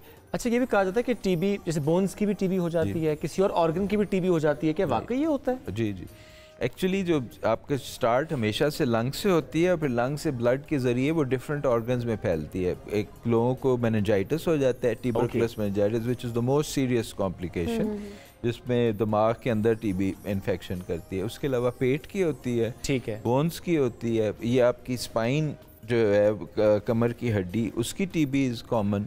तो ये एक दफ़ा बॉडी में फैल जाए ना तो किसी ऑर्गन में भी जा सकती है, किसी ऑर्गन में, but these are 3-4 common places. बिल्कुल डॉक्टर साहब, बहुत शुक्रिया, बड़ा वक्त मुख्तसर था, लेकिन हमारी कोशिश थी कि आज के इस दिन की मुनासबत से हम बात कर सकें ताकि अवेयरनेस हो लोगों में कि कितना अहम है इसका इलाज कराना। ज़रा इलाज तब होगा जब डायग्नोसिस होगा। ब्रेक लेंगे, वापस आएंगे, साथ रहिए। क़ससुल अंबिया हमारा ये सेगमेंट रमज़ान और हम की इस ट्रांसमिशन में, जिसमें आज बात होगी हज़रत अय्यूब अलैहिस्सलाम की, जो हज़रत याकूब अलैहिस्सलाम के बेटे और हज़रत लूत अलैहिस्सलाम के नवासे थे। अल्लाह ताला ने उन्हें बहुत माल दौलत और ज़मीन जायदाद इससे नवाजा था, औलाद भी अता फरमाई थी, मगर उन पर आजमाइश आई जिसके दौरान तमाम चीज़ें उनसे वापस ले ली गईं। हज़रत अय्यूब अलैहिस्सलाम ने इन सख्त और मुश्किल हालात में जिस तरीके से सब्र किया, और वो सब्र अय्यूब दुनिया के लिए एक मिसाल बन गया। उनके सब्र के नाम में अल्लाह ताला ने उन्हें माल दौलत और औलाद से दोबारा नवाजा। तो आज की इस नशिस्त में हम हज़रत अय्यूब अलैहिस्सलाम के दौर में जो हालात थे, जो वाक़यात थे, उस पर जिक्र करेंगे। हमारे साथ स्पीकर डॉक्टर खुलम इलाही मौजूद है। डॉक्टर साहब, बहुत शुक्रिया फॉर दिस सेगमेंट। हज़रत अय्यूब अलैहिस्सलाम, उनका तारुफ कुछ तो हम बता पाए, लेकिन आप उनका अगर इब्तिदाई तारुफ बता दें। देखिए, कुरान मजीद ने तो उनका तारुफ पेश किया कि वो अच्छा बंदा है, और दूसरी बात कि वो साबिर हैं। मतलब कि किसी पैगंबर को शायद बहुत कम इस तरह पुकारा गया हो कि वो सब्र करने वाले। हमने देखा कि हज़रत याकूब अलैहिस्सलाम ने 80 साल अपने बेटे यूसुफ को देखने का सब्र किया, लेकिन शायद उस तरह नहीं पुकारा गया, लेकिन इनके लिए पुकारा गया कि ये साबिर बंदे हैं और पूरी दुनिया इनसे सब्र सीख सकती है। मालो दौलत सब कुछ था, माल मवेशी, 7 बेटे 7 बेटियां, ढेर सारा माल, अपना घर, सब कुछ वो था ज़िंदगी में, जिसके बाद इंसान शुक्र अदा करता है, और वो बहुत शुक्र अदा करते थे। यहाँ पर एक बात बहुत अहम हमारे सामईन नाजरीन के लिए है कि अल्लाह ताला ने रिज़्क़ बढ़ाने का सिर्फ एक ही फार्मूला कायनात का रखा है कुरान मजीद में, और वो है कि तुम शुक्र अदा करो और मैं तुम्हें और दे दूँगा। तो असल में हम जब भी कुछ ले लिया जाता है तो उस वक्त गम शुरू कर देते हैं, उसी वक्त तो शुक्र करना होता है। सूफिया बड़ी प्यारी बात कहते हैं कि यार, जब मिलता है तो बांट देता हूँ, जब नहीं मिलता तो शुक्र अदा करता हूँ ताकि वापस मिल जाए। तो हज़रत अय्यूब अलैहिस्सलाम बहुत ही ज़्यादा इबादत गुजार थे, अल्लाह का शुक्र अदा करते थे कि इतना दे दिया। तो आखिरकार एक दिन शैतान ने उनको बहकाने की कोशिश की, वो नहीं बहके, तो उसने कहा यार ये क्या बंदा है, हर वक्त ये अल्लाह का ही जिक्र करता रहता। तो उन्होंने कहा मेरा बंदा बहुत साबिर, अल्लाह ताला ने फरमाया। तो उन्होंने कहा आप मुझे तसल्लुत दें इसकी किसी चीज़ पर कि मैं इसकी जान ले सकूं, इसके बच्चों की, इसका माल ले सकूं, तो फिर देखें ये करता है आपका शुक्र अदा या नहीं। और शुक्र अदा क्यों ना करे, आपने औलाद भी दे दी, माल भी दे दिया, मवेशी भी दे दिए, तो इसको तो आपका शुक्र अदा करना चाहिए। तो अल्लाह ताला ने फरमाया कि ऐ शैतान तुझे तसल्लुत है, तो उसके माल मवेशी ले के देख ले। तो ऐसे ही हुआ कि एक ही दिन में आपके सारे मवेशी जो हैं वो हलाक हो गए। तो वो आया उन हज़रत अय्यूब अलैहिस्सलाम के पास शैतान, और उसने कहा देखें आपके सारे मवेशी हलाक हो गए। उन्होंने कहा अल्लाह के फ़ज़ल ने दिए थे और अल्लाह के अदल ने वापस ले लिया। फ़ज़ल से मिले थे, अदल से वापस चले गए, तो इसमें कौन सी बड़ी बात है, इतना सब कुछ है मेरे पास, मेरी औलाद है, मेरी बेटे हैं, बेटियां हैं, और फिर अभी मेरे पास मालो दौलत भी है। उसने और तसल्लुत का इस्तेमाल किया और उसने मालो दौलत सारी वापस ले ली। हज़रत अय्यूब अलैहिस्सलाम ने फिर वही कहा कि फ़ज़ल से मिला था, अदल से वापस हो गया, अल्लाह ने दिया था फिर वह आ जाएगा, मैं कौन सा साथ लेके आया था। अशफाक अहमद की प्यारी बात, यार दिते जो दिता सी कड़ा पल्लियों लैके आए सा, लेकिन हमें तो अल्लाह ने दिया, हमने आगे दे दिया। अच्छा और आगे जाते हैं, तो उन्होंने कहा कि अब इसे और मुश्किल से आजमाते हैं। तो एक ही दिन आपका घर ढह जाता है और आपके बेटे और बेटियां उसमें हलाक हो जाते हैं। अब ये एक बहुत बड़ी बात है किसी भी बाप के लिए, और वो वापस उनके पास आता है तो और उनका जवाब वही होता है कि मैं अल्लाह का शुक्र अदा करता हूँ जिसने मुझे औलाद दी थी, और मुझे सब्र है इस बात पर कि यकीनन जी उसी की तरफ लौटे हैं, खालिक हकीकी की तरफ, जो हम अमूमन तो रस्मन कहते हैं। वो क्या होता है कि वो रूह अपने खालिक हकीकी से जा मिली, reverted to the gold mine. और फिर वो आगे आते हैं तो वो कहते हैं कि अच्छा ये बात है, तो अल्लाह ताला ने फरमाया देखो ये तो अभी भी साबिर और शुक्रगुजार। उन्होंने कहा क्यों ना करे, इसके पास इसकी सेहत जो है, तो ये उस सेहत की बुनियाद पर माल मवेशी औलाद सब ले सकता है। तो अल्लाह ताला ने कहा अच्छा है शैतान, तसल्लुत है। तो आपको बहुत ही एक सख्त बीमारी लगी, और वो बीमारी इतनी सख्त थी कि आपकी पास लोग भी नहीं आ सकते थे, और आप उसमें बहुत ज़्यादा तकलीफ़ में रहे। और आपकी जो बेगम बीवी हैं, बीबी रहमत रज़ी ताला अन्हा, उन्होंने फिर आपका बहुत ज़्यादा ख्याल रखा, आपकी वो सारा दिन मरहम करती थी। और दूसरी बात कि वो मज़दूरी भी करने लग पड़ी, और उस मज़दूरी में वो आधा सदका देती थी, आधे से आपका ख्याल रखती थी कि शायद आप शफा याब हो जाएं। आखिरकार तकरीबन 12 से 13 साल की बीमारी आपने काटी, और जब आप बहुत थक गए तो तब आपने एक दफ़ा कहा अल्लाह कि मुझे अब दर्द बहुत है लेकिन फिर भी रहीम तू ही है। तब अल्लाह ताला ने कहा कि हमने उसकी उस पुकार को सुना और कहा कि आपके बिल्कुल पैरों में ही एक चश्मा फूटेगा, इससे आप फ़ौरन गुस्ल लें, अपनी स्किन को धोएं, अपने आप को धोएं, इस पानी को पिएं और आप जल्द शफा याब होंगे। तो उस पर फिर शैतान बेबस रह गया कि वो 12 साल जब उनकी सेहत भी वापस ले ली तब भी उनमें से पुकारे अल्लाह ही आती थी। तो ये हज़रत अय्यूब अलैहिस्सलाम की सब्र की वो दास्तान है जो हमेशा याद रहेगी। जैसे आपने फरमाया कि वो सब्र अय्यूब अब एक वो पूरी तारीख़ में हमेशा याद रहता है मिसाल के तौर पर। और साथ ही हम एक और पैगम्बर को भी आज याद करना चाहते हैं, क्योंकि कल हम हज़रत मूसा अलैहिस्सलाम की कहानी को अपने सामने नाज़रीन के आगे रखेंगे। और दूसरे पैगम्बर जो आज हम बात करें वो हज़रत शुएब अलैहिस्सलाम। हज़रत शुएब अलैहिस्सलाम मदीन की तरफ इनको कहा गया, और ये अम्बिया के ख़तीब करार दिए रसूल करीम आकाए दो जहाँ सरकार दो आलम सल्लल्लाहु अलैहि वसल्लम ने। फ़साहत और बलागत के रूज पे थे, पीक और फलूकुन्स पर फायज़ थे। और वो जो बड़ी प्यारी बात जावेद साहब की कि सही से सही बात हुस्न इजहार की मोहताज होती है, तो वो हुस्न इजहार अल्लाह ताला ने हज़रत शुएब अलैहिस्सलाम को दिया था। मदीन के लोगों की तरफ आप गए, और बार बार ये बड़ी इंटरेस्टिंग बात है कि क्योंकि अब हम एक तवातुर से चल रहे हैं, को बताया गया कि जैसे आद और समूद के लोग थे वैसे ही हमने शुएब को उन लोगों की तरफ भेजा, लेकिन वो लोग बिल्कुल ना माने। उनमें जो सबसे बड़ी बुराई थी वो फाइनेंशियल करप्शन थी कि वो एक तो बुत परस्ती करते थे, दरख्तों की पूजा करते थे, बुत परस्ती भी, और वो फाइनेंशियली बहुत ज़्यादा करप्ट हो चुके थे। तो हज़रत शुएब अलैहिस्सलाम ने उनको बार बार अल्लाह ताला की दावत दी कि आप सही रास्ते की तरफ आएँ, लेकिन वो नहीं आए। तो आखिरकार वो जब ना माने तो उनकी तरफ एक हज़रत शुएब अलैहिस्सलाम ने कहा अल्लाह अब मेरी बस होगी, अब आप अपनी तरह समझाइए। तो उनके ऊपर फिर एक ज़लज़ले का अज़ाब आया। उससे पहले भी एक चीख की आवाज़ आई जिसके ऊपर हम पहले भी बात कर चुके हैं। अज़ाब से पहले एक बहुत सख्त गर्मी का दिन आया, उसमें लोग बहुत ज़्यादा तंग हुए। उसके बाद एक बहुत काली घटा छाई, तो सब लोग उसके नीचे ही चले गए। तो जैसे सब लोग गैदर किए गए उस ज़लज़ला मुकाम पर जहाँ पर आना था और उनको वो सज़ा मिलनी थी। तो हज़रत शुएब अलैहिस्सलाम ने फिर देखा कि वो सारा मंज़र के ज़लज़ले ने उस पूरी कौम को तबाह कर दिया। तो आज हमने अपने सामईन नाज़रीन के आगे हज़रत अय्यूब अलैहिस्सलाम और हज़रत शुएब अलैहिस्सलाम का वाक़या रखा। एक साबिर हैं और एक बेहतरीन ख़तीब हैं। और कल हम हज़रत मूसा अलैहिस्सलाम का ज़िक्र करेंगे जो फ़िरौन को दावत अल्लाह देने मिस्र की तरफ रुख किया था जिन्होंने। और खुरम भाई इस सेगमेंट से हट के एक सवाल है, चूँकि कल एक ऐसी महफिल में था जहाँ पे ट्रांसमिशन का भी जिक्र और था, उन्होंने बड़े एक तो पसंद भी किया, आपका सेगमेंट बड़ा पसंद किया। दूसरा वो ये राय रखते हैं कि जी हम बहुत कम बात कर पाते हैं, बदर वक्त मुख्तसर होता है। तो आपके लिए भी वाकई चैलेंज होता है कि अच्छा ज़ाहिर है एक किस्सा है लेकिन आपने उसमें से बड़े पॉइंटर्स शेयर करने हैं। ब्रेविटी या ब्रीफ या मुख्तसर बात बयान करना बहुत मुश्किल होता है। हज़रत अली रज़ी अल्लाह अन्हु का कौल है कि इल्म एक नुक्ता है और ये कसरत जाहिलों के लिए। तो और उस नुक्ते को ढूंढना जो 10 मिनटों में सबसे अहम हो, कि किस्सा भी बच्चों को याद रह जाए और सबसे बात को उनको वो उसमें अहम बात भी याद रह जाए, उसको चुनना मेरे ख्याल से सबसे बड़ा जब भी आप देखिए कोई एप्लीकेशन भी अगर आप फिल कर रहे हो तो जब 100 वर्ड्स में आपको प्रिसाइज करके लिखना होता है, इट्स ऑलवेज वेरी डिफिकल्ट कि आप अपनी सारी चीज़ों उसके फिर आप सोचते हैं ये इंपॉर्टेंट है या ये नहीं है, और उसको फिर उसके ऊपर रिसर्च, उसको एनालाइज करना ये बहुत मुश्किल होता है। मेरे ख्याल से शायराना ज़ौक़ चाहिए होता है, बहुत कम हरूफ में बहुत बड़ी बात कह देना। हाँ। तो वो नसर से फिर आप शायरी की तरफ आते हैं।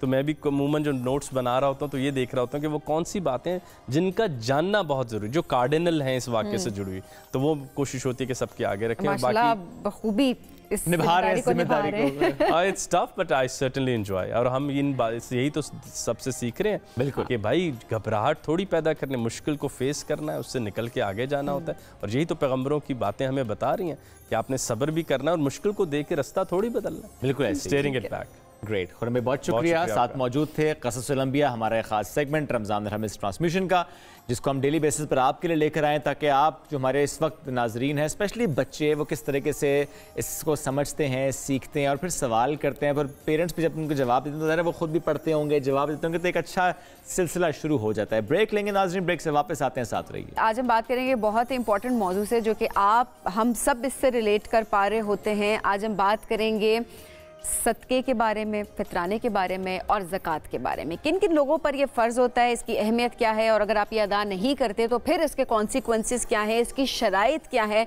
ये तमाम चीज़ें आज वाज़े करने की हम कोशिश करेंगे। आज आप हमें कॉल्स भी कर सकते हैं और आपके कोई भी सवालात हों, क्योंकि ज़ाहिर है बहुत सारे लोग कन्फ्यूजन का शिकार भी हो जाते हैं। कुछ सदक़े में और फितराने में प्रॉबली कोई फ़र्क करना बड़ा मुश्किल हो जाता है। ज़कात फ़ितर भी अगर कहें तो वो फिर ज़कात फ़ितर और फिर ज़कात क्या डिफरेंस होता है, ज़रा लोगों को सारी जो कंफ्यूजन है ज़ाहिर है वो हो जाती है। तो जितने भी सवालात हैं वो आप हमसे करें। हमारे साथ मज़हबी स्कॉलर राजा जया साहब मौजूद हैं। अस्सलाम वालेकुम राजा साहब। वालेकुम अस्सलाम व रहमतुल्लाह। राजा साहब, सबसे पहले आएंगे, जिस तरह शुएब ने भी जिक्र किया कि सदका फ़ितर, फितराना, इनमें क्या डिफ्रेंशिएशन है? सही, असल में हमारे पास ये 3 टर्म्स हैं जो आपने भी जिक्र किए हैं। एक सदका है, एक ज़कात है और एक ज़कातुल फ़ितर, ये जिसको हम आम ज़ुबान में फितराना भी कहते हैं। ठीक है। तो सदका जो है ना, वो तो कोई भी सदका चैरिटी जो आपने की होती है, जिस तरह नबी करीम सल्लल्लाहु अलैहि वसल्लम की हदीस है कि कुल्लू मारूफ़ सदका, हर अच्छा काम भी सदका होता है।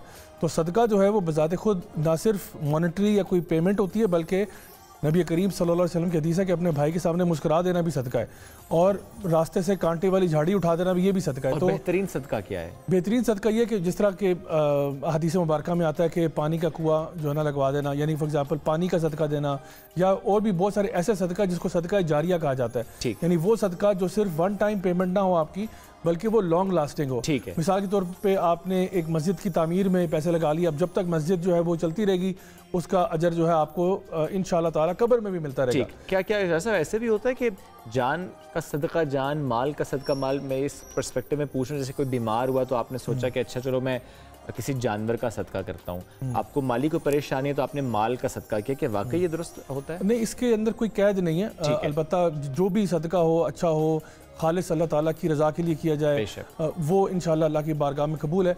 तो पहली चीज़ तो ये कि सदका एक जनरल चैरिटी है जिसको हम कहते हैं कि आम और कोई भी कर सकता है, कोई भी कर दे, किसी टाइम पे कर दे। आपके पास पैसे हैं नहीं हैं, इवन जैसे कि मैंने कहा कि उसमें माल ज़रूरी नहीं है माल का सदका ही हो, आपका एफर्ट, एनर्जी, टाइम, ये क्लैरिटी बड़ी ज़रूरी है, क्योंकि लोग अक्सर कह रहे होते हैं हमारे पास पैसे नहीं, हम सदका कैसे दें? तो आप कोई भी अपने अमल से भी सदका दे सकते हैं। जी बिल्कुल। कर्ज लेके सदका हो सकता है? कर्ज लेके भी हो सकता है, अगर इस नीयत से हो कि आपको यकीन हो कि ये कर्ज मैं बहुत जल्दी चुका दूंगा, तब भी आप सदका कर सकते हैं।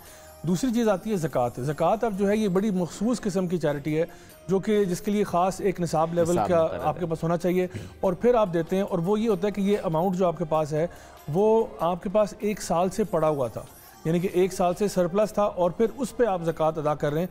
अगर आपके पास साल से वो नहीं था, यानी बीच में फ्लक्चुएशंस आई, आपका माल ऊपर नीचे हो गया, तो फिर वो आपके लिए ज़कात। इस माल में क्या क्या है? उसमें फॉर एग्जांपल हम कहते हैं कि जो भी आपका एक्सेस जो आपका होता है, फॉर एग्जांपल सोने के साथ उसको कंपेयर किया जाता है, चांदी के साथ किया जाता है, और फिर ये कि जो भी आपका एक्सेस वेल्थ बनता है उसके ऊपर आपने 2.5% जो है। डिफाइन कैसे करते हैं एक्सेस वेल्थ को?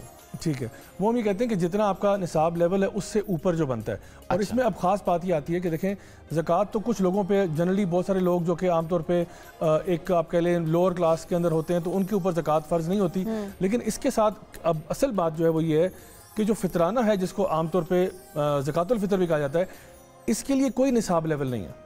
ये बेसिकली ख़ास तौर पर रमज़ान के महीने में दिया जाता है, क्योंकि इसके लिए नबी करीम सल्लल्लाहु अलैहि वसल्लम की जो हदीस है उसमें आपने ये बात इरशाद फरमाई कि ये बेसिकली उस तरह से है जिस तरह ज़कात आपके वेल्थ को प्योरीफाई करती है। ठीक है, ज़कातुल फ़ितर या फितराना जो है ये आपके जो रोज़ों के अंदर कोई कमी कोताही अगर रह गई हो उसको फिल्टर कर देती है, उसको कवर करने के लिए। एक कॉलर भी है, अलीना है कराची से। अस्सलाम वालेकुम जी, क्या पूछना चाहेंगी?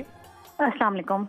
वालेकुम सलाम जी, मैंने ये पूछना था कि जैसे बैंक में हमारा गोल्ड रखा हुआ है 2-3 साल से, बल्कि और ज़्यादा टाइम हो गया उसको रखे हुए, तो क्या उस पर भी ज़कात बनती है? क्योंकि जो मैं यूटिलाइज करती हूँ, रोज़मर्रा में पहनती हूँ, उस पर तो हम निकालते हैं ज़कात।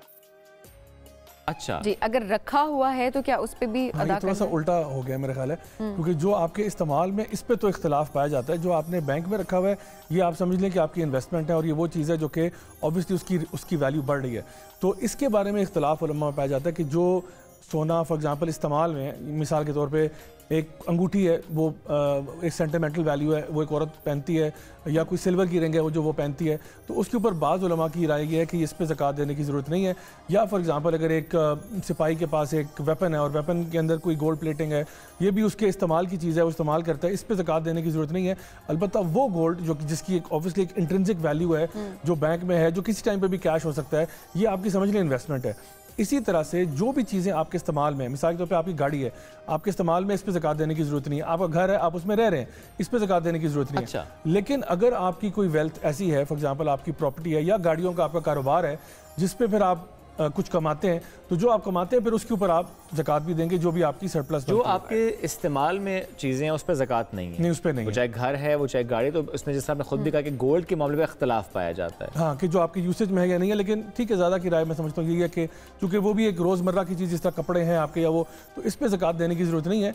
जो चीज़ आपने इन्वेस्टमेंट पर्पसेस के लिए रखी है, या जिससे आप बिजनेस कर रहे हैं, या जो चीज़ आपकी सर्कुलेशन में है, उसके ऊपर फिर देखा जाता है। नहीं, अगर एक तो घर में आप रह रहे हैं, लेकिन आपके कोई और प्लॉट है, कोई घर है, कोई दुकान है, उस पर ज़कात होगी? जी, उस पर होगी, बिल्कुल उस पर होगी, क्योंकि ये आपकी बिजनेस इनकम से आ रहा है। अच्छा, कुछ लोग बिजनेस भी ऐसे माइंड सेट से करते हैं, फॉर एग्जांपल गोल्ड के मामले में वो ये करते ही हैं इन्वेस्टमेंट पॉइंट ऑफ व्यू से। अच्छा, गोल्ड लिया, अभी साल भी नहीं हुआ था तो उन्होंने वो गोल्ड निकाल दिया और गोल्ड लेकर रख दिया कि जी साल मुकम्मल नहीं हुआ। तो इस मामले पर क्या होता है? अल्लाह ताला को इंसान डॉज नहीं कर सकता, तो वही हम लोग, जब हम लोग बनी इसराइल के बारे में पढ़ते हैं ना, तो वो कान को बजाय इधर से पकड़ने के उधर से पकड़ा करते थे।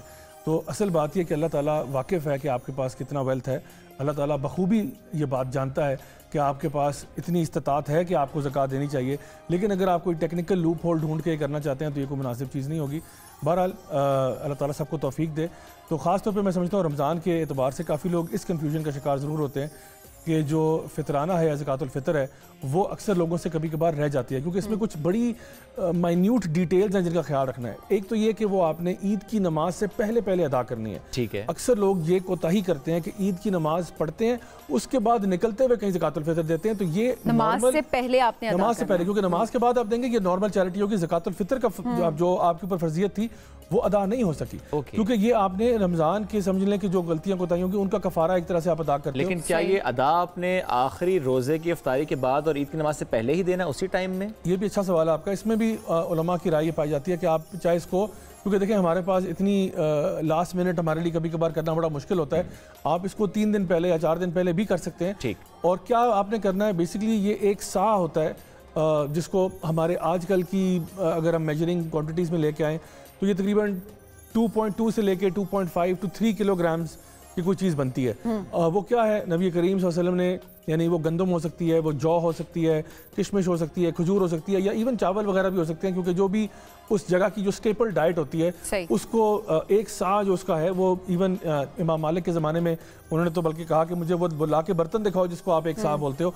तो वो फिर आपने देखा और आपने अंदाज़ा लगाया कि ये तकरीबन 2.5, चले हम ना 2.2 करते हैं ना हम 3 करते हैं, 2.5 ले लेते हैं। 2.5 किलोग्राम्स हर बंदे ने आटे का या फॉर एग्जांपल चावल का उसने जो है या फिर जो भी उसकी इस्तात के मुताबिक है वो उसने अदा करना है और हर फर्द की बेसिस पर देना है। चाहे अगर एक बच्चा पैदा हो गया सूरज गुरूब होने से पहले पहले यानी रमज़ान की जो यानी आगे शवाल का महीना आने से पहले बच्चा पैदा हो गया उसका भी अदा होगा। किसको दिया जा सकता है सदका भी, फितराना भी और ज़कात भी? जो फितराना है ना देखें वो तो हर वो बंदा ज़कातुल फितर या फितराना तो हर वो बंदा देगा जिसके पास उस दिन अपने लिए खाना हो और सरप्लस एक सा एक्स्ट्रा पड़ा हो। नहीं, किसको दिया जाता है? मैं आपको सिर्फ ये बता रहा हूँ ताकि आपको मामला क्लियर हो जाए। तो देखिए फितराना अब दे कौन रहा है, अब आप देखें कि फितराना जो है ना जो बंदा दे रहा है वो बहुत ही लो लेवल पे भी जो बंदा है ना वो भी फितराना दे रहा है क्योंकि उसके पास उस वक्त का खाना मौजूद है उस दिन का और उससे एक एक्स्ट्रा यानी सा उसके पास मौजूद है तो वो अपने और अपने फैमिली के बिहाफ पे वो देता है और हर बंदे के एतबार से वो देता है। अच्छा इससे भी बिलो जो लाइन जो होगा अब जारी बात है वो मुस्तहक हो जाएगा फितराने का। और फितराने का मकसद असल में ये था कि ईद के दिन कोई भी भूखा ना रहे। ईद एक सेलिब्रेशन है और ये बेहतर होता है कि आप उसको खाने की फॉर्म में ही दे दें तो वो ज़्यादा बेहतर है, ज़्यादा अफजल है ताकि ईद वाले दिन कोई क्योंकि आप मिसाल के तौर पे वो पैसे लेके आप किसी को कोई फर्नीचर लेके दे रहे हैं तो उसकी सेंस मेक नहीं करती। रीज़न बीइंग कि वो बेचारा नीडी है और ईद के दिन भी अगर वो बेचारा भूखा है तो कैसी ईद वो गुजार रहा होगा। इसी तरह जब ज़कात की बात आती है तो ज़कात के 8 मसारिफ हैं यानी 8 कैटेगरीज़ हैं। उसमें फ़ुकरा भी हैं, मसाकीन भी हैं, ट्रैवलर्स भी हैं, फ़ी सबीलिल्लाह जो जिहाद कर रहे हैं वो भी हैं। यानी इसमें ये 8 डिफरेंट कैटेगरीज़ हैं जिनको ज़कात दी जा सकती है या जो कि ज़कात के एलिजिबल होते हैं। अच्छा यहाँ पे एक इम्पॉर्टेंट पॉइंट है कि यहाँ पे ना अब ये बड़ा एक सेंसिटिव मामला है वो ये है कि हमारे यहाँ भीख मांगने का रवाज बहुत ज़्यादा है और आपको बड़ी इसी तरह पता होगा कि हमारी हुकूमत भी इस पर एक्शन लेने के लिए अक्सर कभी वो पोस्टर भी लगे होते हैं कि इनको ना दें, इनको इनकरेज ना करें बिकॉज ये बाकायदा तौर पर माफियाज हैं। अच्छा अब आप कहते हो जी फ़कीर कौन है और मिस्कीन कौन है? अगर ये लोग नहीं है तो फिर फ़कीर और मिस्कीन कौन है? फ़कीर तो वो है जो बेचारा बिल्कुल हैंड टू माउथ हो गया और ऐसे कुछ झुग्गियों में और कुछ इलाकों में आपको लोग मिलेंगे देहात की साइड पे कुछ बेचारे बहुत ही यानी फ़ुकरा बन चुके हैं यानी उनके पास और वो मांगते भी नहीं है यानी वो बेगर्स भी नहीं है, वो बेचारे जो भी है रूखा सूखा अपना गुजारा करते हैं। दूसरे मसाकीन जो हैं इसमें एक ऐसा बंदा भी हो सकता है जो देखने में आपको लगे कि शायद ठीक है लेकिन एक्चुअली वो ठीक नहीं है, जिनको हम आम जुबान में सफ़ेद पोश लोग कहते हैं। मिसाल के तौर पे आपकी फैमिली में कोई ऐसे लोग हैं जो बिल्कुल बेयर मिनिमम आप कह लें कि वो मुश्किल से पे चेक टू पे चेक रहते हैं, मुश्किल से उनके खर्चे जो है महीने के पूरे होते हैं। अक्सर वो बेचारे कर्जे में चले जाते हैं, फ्रिज उनका ख़राब हुआ है, गोश्त संभालने की जगह नहीं है, काम चीज़ें उनकी ठीक नहीं चल रही हैं। ये लोग मिस्कीन हैं। मिस्कीन इसलिए क्योंकि देखने में आप कहेंगे नहीं यार वैसे तो ज़ाहिरी तौर पे तो किराए वाले घर में भी रह रहे हैं लेकिन वो मिस्कीन है क्योंकि सफ़ेद पोषण ना वो मांगने वाली कैफियत में। और देखिए यहाँ पे एक और बहुत बड़ी गलती जो हम सबसे होती है वो ये है कि हम लोग दूसरों को देने के लिए दूर दूर नज़रें दौड़ा रहे होते हैं कि वो उधर एक बस्ती में एक बंदा रहता होगा और अपनी नाक के नीचे हमारे जो अपने ख़ानदान वाले हैं उनको हम भूल जाते हैं। तो सबसे पहले जो ज़कात के और सदक़ात के मुस्तहिक लोग हैं वो हैं ज़िल क़ुरबा वल यतामा वल मसाकीन यानी सबसे पहले आपके जो अजीज़ है ना अपने पहले अपने गिरदोनुमा में देखें क्योंकि देखें आप सबसे अच्छा जानते हैं कि कौन नीडी है कौन नहीं है और उसके लिए आपको इन्वेस्टिगेशन भी शायद ज़्यादा ना करनी पड़े। फिर आ जाते हैं आपके फ़ुकरा आ जाते हैं यानी वो लोग जो बेचारे जैसे मैंने बताया हैंड टू माउथ हो गए बेचारे या वो लोग जो मिस्कीन हैं। तो आपसे गुजारिश ये है कि और हमारी ऑडियंस से भी कि प्लीज़ अपने इर्द गिर्द जो है ज़रा नज़र ज़ुराया करें, देखा करें आपकी फैमिलीज़ में कौन लोग हैं जो बेचारे नीडी हैं, सबसे पहले उनकी मदद करें। और फिर ये देखें क्योंकि कुछ वक्त हालात जो हैं वो बदलते हैं और आप देखें कि जो मसारिफ है ना मिसाल के तौर पे पाकिस्तान में ज़लज़ला खुदा न खास्ता आता है, सैलाब आता है, आप देखो कि उस टाइम पे ना उनकी नीड बहुत ज़्यादा होती है क्योंकि शायद हमारे फैमिली वाले फिर भी उस टाइम पे थोड़ा बहुत गुजारा कर लें लेकिन वो लोग जो घर से बेघर हो गए जो बेचारे सड़कों पे आ गए उनको आप जरूर दें। अच्छा राजा साहब एक चीज़ और जो सदक़े के हवाले से अक्सर लोग ये करते हैं कि लेट्स सपोज मेरी फैमिली में कोई इमरजेंसी होगी कुछ तो मैं सदका दे देती हूँ कि जी कोई बीमार है वो सेहतयाब हो जाए इन केस ऑफ इमरजेंसी। उस टाइम पे मैं आइडेंटिफाई नहीं कर पा रही हूँ कि मैंने सदका किसको देना है या सिचुएशन नहीं है कि मैं निकल सकती हूँ।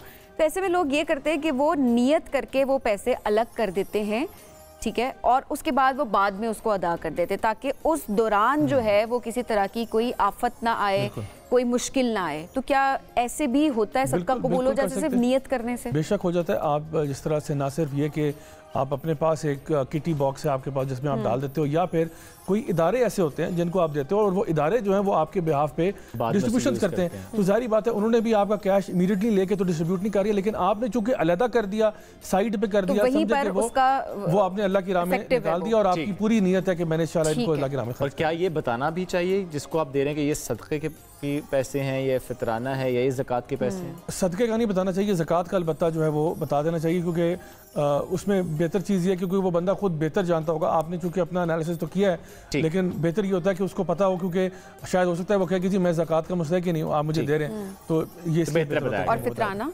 फितराना जो है वो तो एज इट इज़ खाना होता है, वो तो आप जिस किसी को भी देना चाहें, जो लोग भी डिजर्विंग हैं उनको आप दे सकते हैं।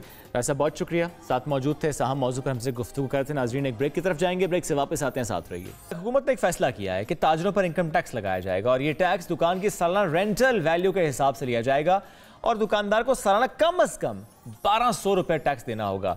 FBI के मुताबिक इब्तदाई तौर पर कराची, लाहौर, इस्लामाबाद, कोयटा, पेशावर और पिंडियन जो बड़े शहर हैं इसमें इनका इत्तलाक होगा और ताजिर 1 अप्रैल से ताजिर दोस्त ऐप से रजिस्ट्रेशन करा सकेंगे और पहली टैक्स वसूली 15 जुलाई से होगी और हर माह की 15 तारीख तक ये टैक्स जो है वो अदा करना होगा। इस पर बात कर लेते हैं कि ताजिर बिरादरी इस पर क्या राय रखती है, क्योंकि आज से पहले यानी कुछ चंद साल पहले भी जब इस पर बात हुई तो एहतजाज हुआ था ताजिर बिरादरी की तरफ से। हमें शर्जील गोपालानी साहब ज्वाइन कर चुके हैं, आप chairman all city Tajir Ittehad association. Sharjeel साहब बहुत शुक्रिया, आपने वक्त दिया। इस खबर पर आपका रद्दअमल क्या है, कैसा देखते हैं इस फैसले को जो हुकूमत ने लिया है? देखिए, ताजिर ने तो हमेशा टैक्स देने की बात की और टैक्स दे भी रहे हैं, और ये जो फिक्स टैक्स की जो बात हो रही है, ये हमने जब लास्ट टाइम जो आपने 17 साल पहले जब मुशर्रफ साहब के दौर में हमने एहतजाज किया था, उस वक्त ये बात फिक्स हुई थी कि भाई एक फिक्स टैक्स ताजिरों से हमें कोई इनकार नहीं है, बट मैकेनिज्म और यहाँ की ट्रांसपेरेंसी, आपको पता है कि यहाँ पे जो बंदा जिसकी गर्दन फंसती है उसकी गर्दन मरोड़ दी जाती है, गर्दन काट दी जाती है। हमने अभी भी 9,200 अरब रुपए का टैक्स इसी कौम से तो लिया जा रहा है, और कौन टैक्स नहीं दे रहा, कोई सारी पैसा नहीं है जो टैक्स ना दे रहा हो। सिर्फ मसला है कि टैक्स फाइलर का फाइल करना। अब फाइलर जो नहीं है उसकी वजह यह है, हमने इनसे एक बात कही थी कि आप सिंगल पेज का उर्दू में, आसान उर्दू में एक फॉर्म आप ले आए जो तमाम ताजिर अपना रिटर्न फाइल कर देंगे, इसमें कौन सा इतना बड़ा मसला है। लेकिन आज भी वहीं की वहीं करिए बात कि हमें ज़रूरत पड़ेगी, जो टैक्स डिपार्टमेंट के लोग होंगे उनकी हमें जो है मदद लेनी पड़ेगी, या फिर वकील करना पड़ेगा या अकाउंटेंट रखना पड़ेगा, जब जाके ये मामला आगे चलेगा, जो कि बहुत मुश्किल लगता है और नामुमकिन लग रहा है। ठीक है, अच्छा आपने शर्जील साहब मैकेनिज्म की यहाँ पे बात की, क्या तरीका कार होना चाहिए और क्या इसके बारे में हुकूमत से बात करने की कोशिश की? क्योंकि चंद साल पहले की जब बात करें तब भी आप लोगों ने जाहिर है इस पर एहतजाज ही किया था ताजिर बरादरी ने, तो उस टाइम भी क्या डिस्कशन में ये चीज़ें आई थी और क्या अब भी डिस्कशन में आ रही है? देखिए, पिछली हुकूमत में भी और जो आखिरी आपकी मिड टर्म की एक हुकूमत आई थी उनसे भी ये बात हुई थी कि सिंगल पेज का एक फॉर्म जो प्रोड्यूस कर दें, उसका भी हमने इनको बना के दे दिया था फॉर्म, और उसके बाद वो फॉर्म फाइनल भी हो गया था कि हम बहुत जल्दी फॉर्म FBI की वेबसाइट पे अपलोड कर रहे हैं, और उसके बाद आम ताजिर जो है वो फॉर्म फिल करके, एक सफ़े का फॉर्म है जिसमें सारी चीजें तफसीलात हैं, और वो फॉर्म फिल करके और ताजिर अपना टैक्स जमा करा के। ये भी तो हो सकता है कि वो जिस ऐप की बात कर रहे हैं वो आप ही के पेज से मुताबिकत रखता हो, वो ऐप इतनी ही आसान हो। अगर ऐसा होगा तो फिर इंशाल्लाह ये कामयाब हो जाएंगे। अगर वो मुताबिकत नहीं रखता होगा तो यानी अगर उस पेज के हिसाब से चीजें हुई जो आप लोगों से डिस्कशन हुई है ऐप के थ्रू, तो ताजिर बिरादरी बहरहाल इसको फाइल करेगी टैक्स को। ठीक है, ताजिर बिरादरी ने कभी भी टैक्स फाइल करने का मना नहीं किया। आज जो आपसे एडवांस इनकम टैक्स और एडवांस सेल टैक्स की ये बात कर रहे हैं, ये मैकेनिज्म हमने ही तो दिया था। सेक्शन जो है आपका 487B वो इसी बात के ऊपर कायम हुआ था कि जो है एडवांस इनकम टैक्स, हम एडवांस इनकम टैक्स जो इंपोर्ट करते हैं एडवांस इनकम टैक्स दे देते हैं। इसके बाद एडवांस सेल टैक्स तमाम मैन्युफैक्चरर्स और तमाम जो है इंपोर्टर्स वो एडवांस सेल टैक्स पे करते हैं। इसमें कोई नई बात तो नहीं है, लेकिन सिर्फ एक बात वही है, टैक्स फाइलर को फाइल में लाना, उसका मैकेनिज्म अगर ये आसान सलीस उर्दू में होगा तो इंशाल्लाह ये कामयाब हो जाएंगे। यानी मसला वो टैक्स देने का नहीं है, मसला सिर्फ मैकेनिज्म का है, मसला सिर्फ समझाने का है, मसला सिर्फ ये है कि जो FBR है और ताजिर बिरादरी बस मिल बैठकर एक मैकेनिज्म तय कर लें कि इस तरह से चीजें आगे चलेंगी। बेशक, बिल्कुल ठीक बात है। ठीक है शर्जील साहब, बहुत शुक्रिया। ये बहुत अहम बात है, जाहिर है कि ताजिर बिरादरी कोई एहतजाज की बात नहीं कर रही, वो इससे पीछे नहीं हट रहे, वो ना टैक्स चोरी की बात कर रहे हैं, वो ना ये बात कर रहे हैं कि हमें टैक्स नहीं देना। वो कहते हैं पहले भी टैक्स दे रहे हैं, आज भी टैक्स देंगे, सिर्फ एक मैकेनिज्म वाजे होना चाहिए, आसान होना चाहिए, सादा होना चाहिए। और जब ताजिर बिरादरी को मालूम होगा तो उनके लिए भी चीज़ें करना आसान होगी। क्योंकि ज़ाहिर है कुछ ऐसी चीज़ें होती हैं, सभी ने फॉर एग्जाम्पल एक दुकान हो, उसके अंदर एक जो काम चल रहा है रूटीन का, रिटेल का जो भी है, साथ एक शायद डेस्क पे बंदा बैठा इजी पैसा कर रहा होगा, शायद एक और काउंटर बैठा बंदा कुछ बर्गर बेच रहा होगा, कोई शवारमा होगा। तो ऐसे में ये डिफाइन करना चाहिए उस दुकान में जितने लोग काम कर रहे हैं, जितनी तरह का काम हो रहा है, वो कैसे टैक्स देंगे। और फिर ज़ाहिर जिस तरह से बताया गया कि अगर टैक्स की बात हो रही है जिसमें सालाना कम से कम 1200 रुपए, तो उन्होंने कह दिया कि मिनिमम 1200 रुपए होगा, लेकिन देन इट डिपेंड्स कि जो आपकी रेंटल है उसका। But I think Shoaib this is very positive, क्योंकि इस वक्त मुल्की हालात जो इस वक्त हमारी मईशत के हालात है, उसमें सबको एहतजाज की स्टेज पर नहीं जाना चाहिए, इसमें सबको मिल बैठकर मामलात हल करने चाहिए। तो शर्जील साहब की बात बड़ी पॉजिटिव थी कि हम देने से इनकार नहीं करें, क्योंकि मुल्की हालात सबके सामने हैं, जो भी फैसले लिए जा रहे हैं वो सबको उन फैसलों की आप ऑब्लिगेशन है आपके ऊपर कि आप उन फैसलों को मानेंगे। बिल्कुल, अल्लाह करे जी सबीन पाकिस्तान के हक में ही सारे फैसले हों। हर वो फैसला जो कि पाकिस्तान के लिए, पाकिस्तान की आवाम के लिए है, वही होना चाहिए और उसका इत्तलाक भी होना चाहिए। वो चाहे गवर्नमेंट किसी की भी हो, लेकिन ये रियासत की जिम्मेदारी होती है कि उनकी इंप्लीमेंटेशन हो और उसका तसलसल होना चाहिए। इसी के साथ हमारी आज की ट्रांसमिशन से इतना ही। दोबारा मुलाकात कल करेंगे। बहुत सा ख्याल रखिए। अल्लाह हाफ़िज़।